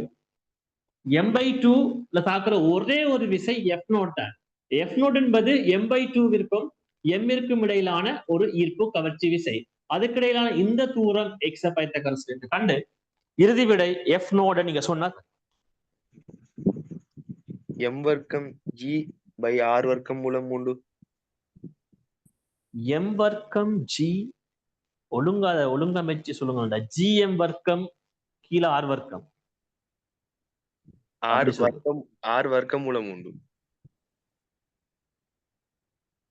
வர்க்கமூலம் 3. சரி, மற்றாக்கள் ட்ரை பண்ணட்டும் பாபு. அதாவது நீங்க சொன்னது எக்ஸா அல்லது எஃப் நோடா? எக்ஸ் என்ன வந்தது? 3r வர்க்கத்தின் கீழ் 4. வர்க்கமூலம் யாரு சொல்றது? r வர்க்கம் மூலம் 3 இல் 2 sir. Very good. Very good. r வர்க்கமூலம் 3 இன் கீழ் 2 இதான் எங்களுக்கு எக்ஸ். r வர்க்கமூலம் 3 இன் கீழ் 2 என்பது சரி. எக்ஸ கண்டுட்டீங்க. இப்ப எஃப் நோட் மட்டும் தான் இதுல தாக்கல விளையுள் விசை. எஃப் நோடுக்கான இறுதி கோவை எடுங்க.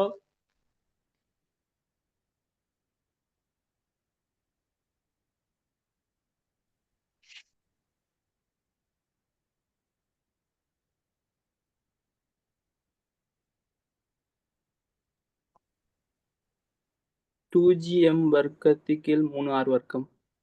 Very good. 2 capital G m வர்க்கத்தின் கீழ் 3r வர்க்கம் என்பது சரியா? செய்வோம். அப்ப வழங்கணும் எங்களுக்கு இந்த ரெண்டு திணிவுகளால் வரக்கூடிய கவர்ச்சி விசைகள் பரமனில் சமன் திசையில் எதிர் கேன்சல் ஆயிரும். ஆக இந்த எஃப் நோட் அதாவது மேல இருக்கிற எம்மால வரக்கூடிய கவர்ச்சி விசை மாத்திரமே அதுல விளையுள் விசையாக இருக்கும் m/2ல.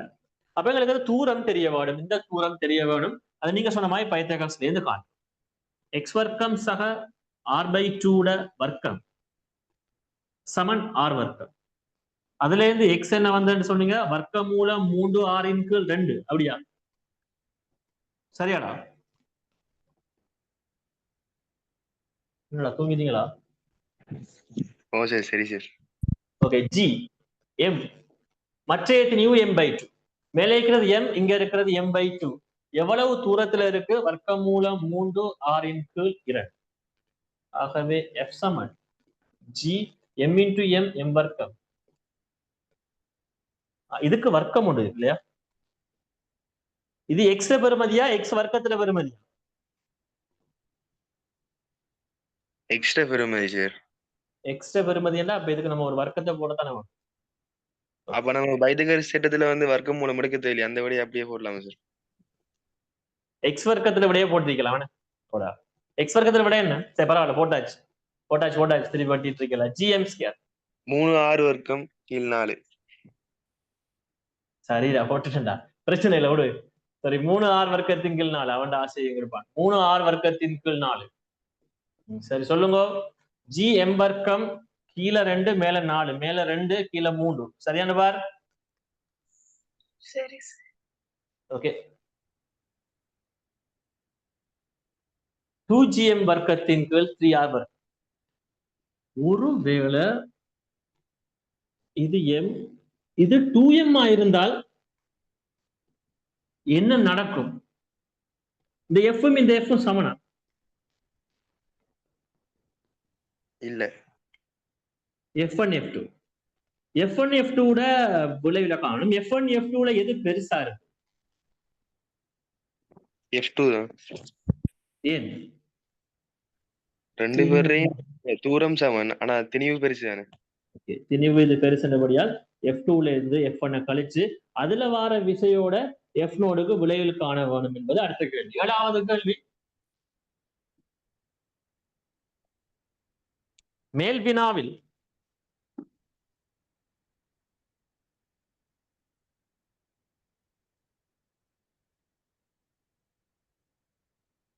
வினாவில் புள்ளி B ற்கு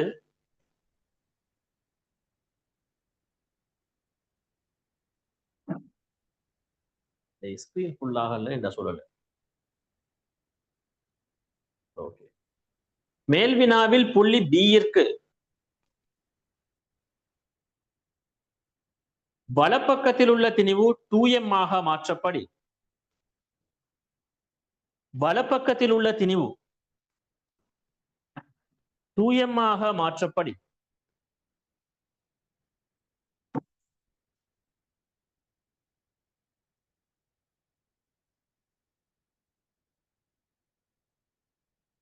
m/2வில் தாக்கும் விளையுள் விசை யார்? m/2வில் தாக்கும் விளையுள் விசை யார்?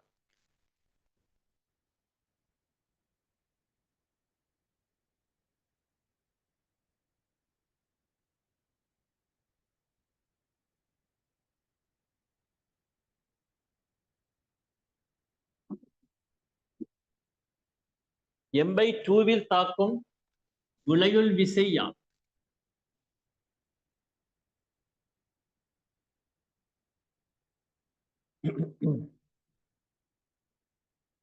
ஓகே.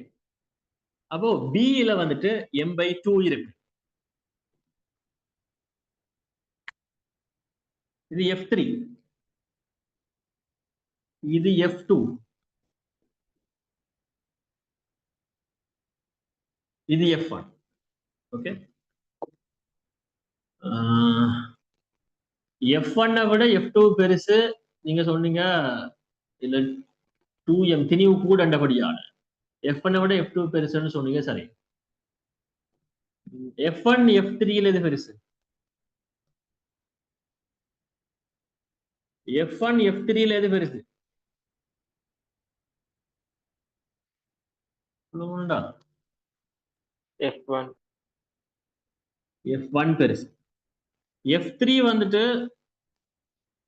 இது m/2 என்ன?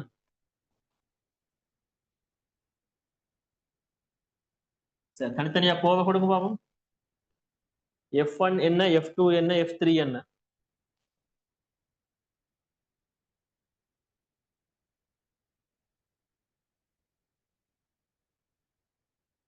F1, F2, F3 மூணையும் சொல்ல போறீங்க. F1 என்ன சொல்லுங்க? இது m/2க்கும் m-க்கும் இடையில.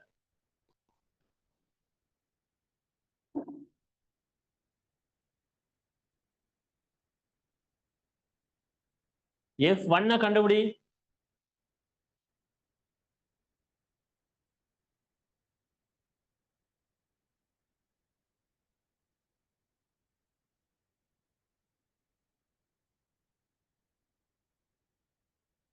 F1 கண்டுபிடிங்க.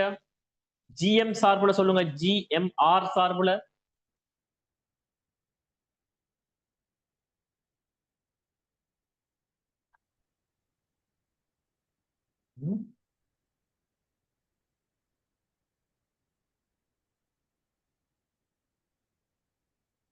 F1 எடுத்தாக்கள் சொல்லுங்க.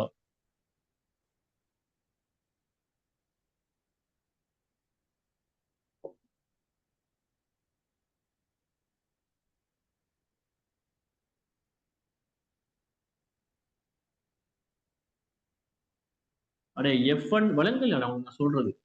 இவ்வளவு நேரம் படிப்பிச்சு கிடக்கு. m/2க்கும் m-க்கும் இடையில இடைத்தூரம் என்ன? EM square over 2A square. ஏதோ சொல்றான்.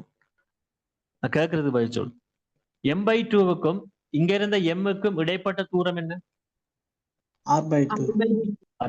Very good. நீங்க F1க்கு ஒரு கோவம் எடுத்திருப்பீங்க. GM m/2 அந்த ரெண்டு கீழே வரட்டுமா? R/2 அந்த R/2 இருக்க வர்க்கத்தை மேல போட்டிருக்கிறேன். அப்போ தம்பி விட சரியான பாரு உண்ட? சரியா? சரியா? அதுங்களா F2 கண்டுபிடிங்க. F2 கண்டுபிடிங்க.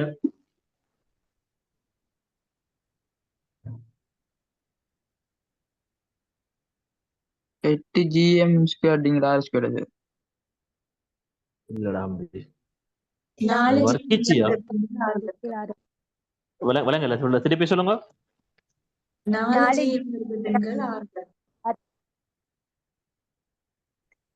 Very good. 4 GM வர்க்கத்தின் R வர்க்கம். F3 கண்டுபிடிங்க. F3க்கு வந்துட்டு அது ஏற்கனவே கணிச்ச X பயன்படுத்தணும். ஏற்கனவே கணிச்சு வச்சுட்டு தானே அதே பெருமானம் தானே வரும் இல்லையா?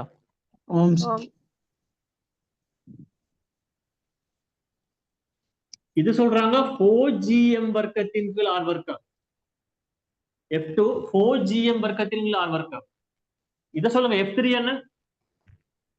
2GM வர்க்கத்தின் கீழ் 2GM வர்க்கத்தின் கீழ் R வர்க்கம். ஓகே, கவனியங்கள் என்ன கேள்வி முடியல. இப்போ வந்துட்டு F1 F2 ரெண்டுக்கும் விசை சமன் இல்ல. அப்ப எங்களுக்கு F1 விட F2 பெருசுன்னு சொன்னீங்க. ரெண்டுக்கும் விளைவில் தான் R1. R1 எப்படி காணணும்?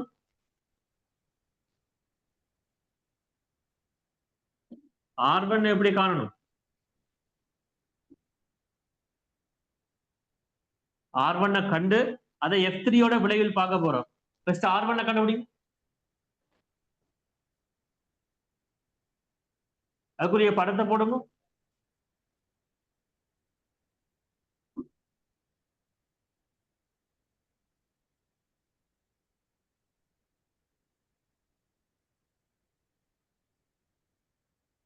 F1க்கும் F2க்கும் விளைவில் விசையான R1 என்ன வரும்? 2GM வர்க்கத்தின் R வர்க்கம். அப்ப 2 பருமன் 45 வாகை. இல்லையா தம்பி, பருமன் சமன் இல்லையே. இது 2gm வர்க்கத்தின் ஆர் வர்க்கம், இது f3க்கு சமனா? இல்ல சார், இதுல F3 3 இல்லையா? 2gm சரி F3 வந்து 2gm வர்க்கம் இருக்கு. இதுல ஒரு 3 வரும் தானே? சரி, ஓகே. இப்ப R2 காண போறோம். R2 வர்க்கம் R1 வர்க்கம் சக F3 வர்க்கம் செய்யலாம். 2 வர்க்கமூலம் 10 gm வர்க்கத்தின் கீழ் 3r வர்க்கம். வெரி குட், மிகச் சரியான விட. 2 வர்க்கமூலம் 10 கீழ் 3 gm வர்க்கம் r வர்க்கம். 2 வர்க்கமூலம் 10 கீழ் 3 gm வர்க்கம் r வர்க்கம் என்கிற விடையை எடுத்து காட்டுங்கோ. ஒரே ஒரு ஹோம்ஒர்க் தந்து அனுப்ப போறேன் இன்றைக்கு. தம்பி எத்தனையாவது கேள்வி செய்யறோம்? 8வது கேள்வி. 8வது கேள்விக்குரிய படம் போடுறேன்.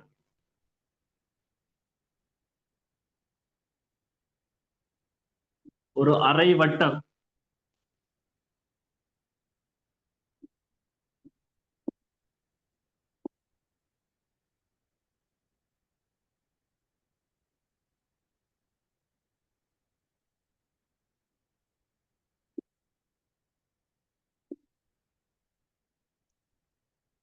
இவ்வாறு எல்லா எம் திணிவுகளும் வைக்கப்பட்டிருக்கு.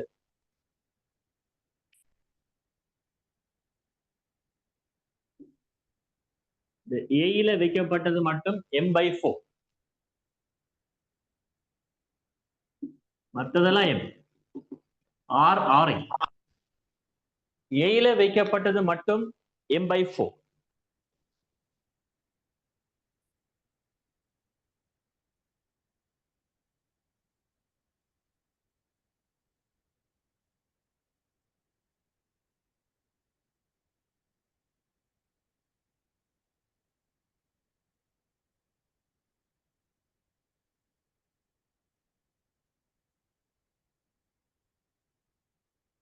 m/4 தாக்கும் விளையுள் விசை. m/4 தாக்கும் விளையுள் விசை.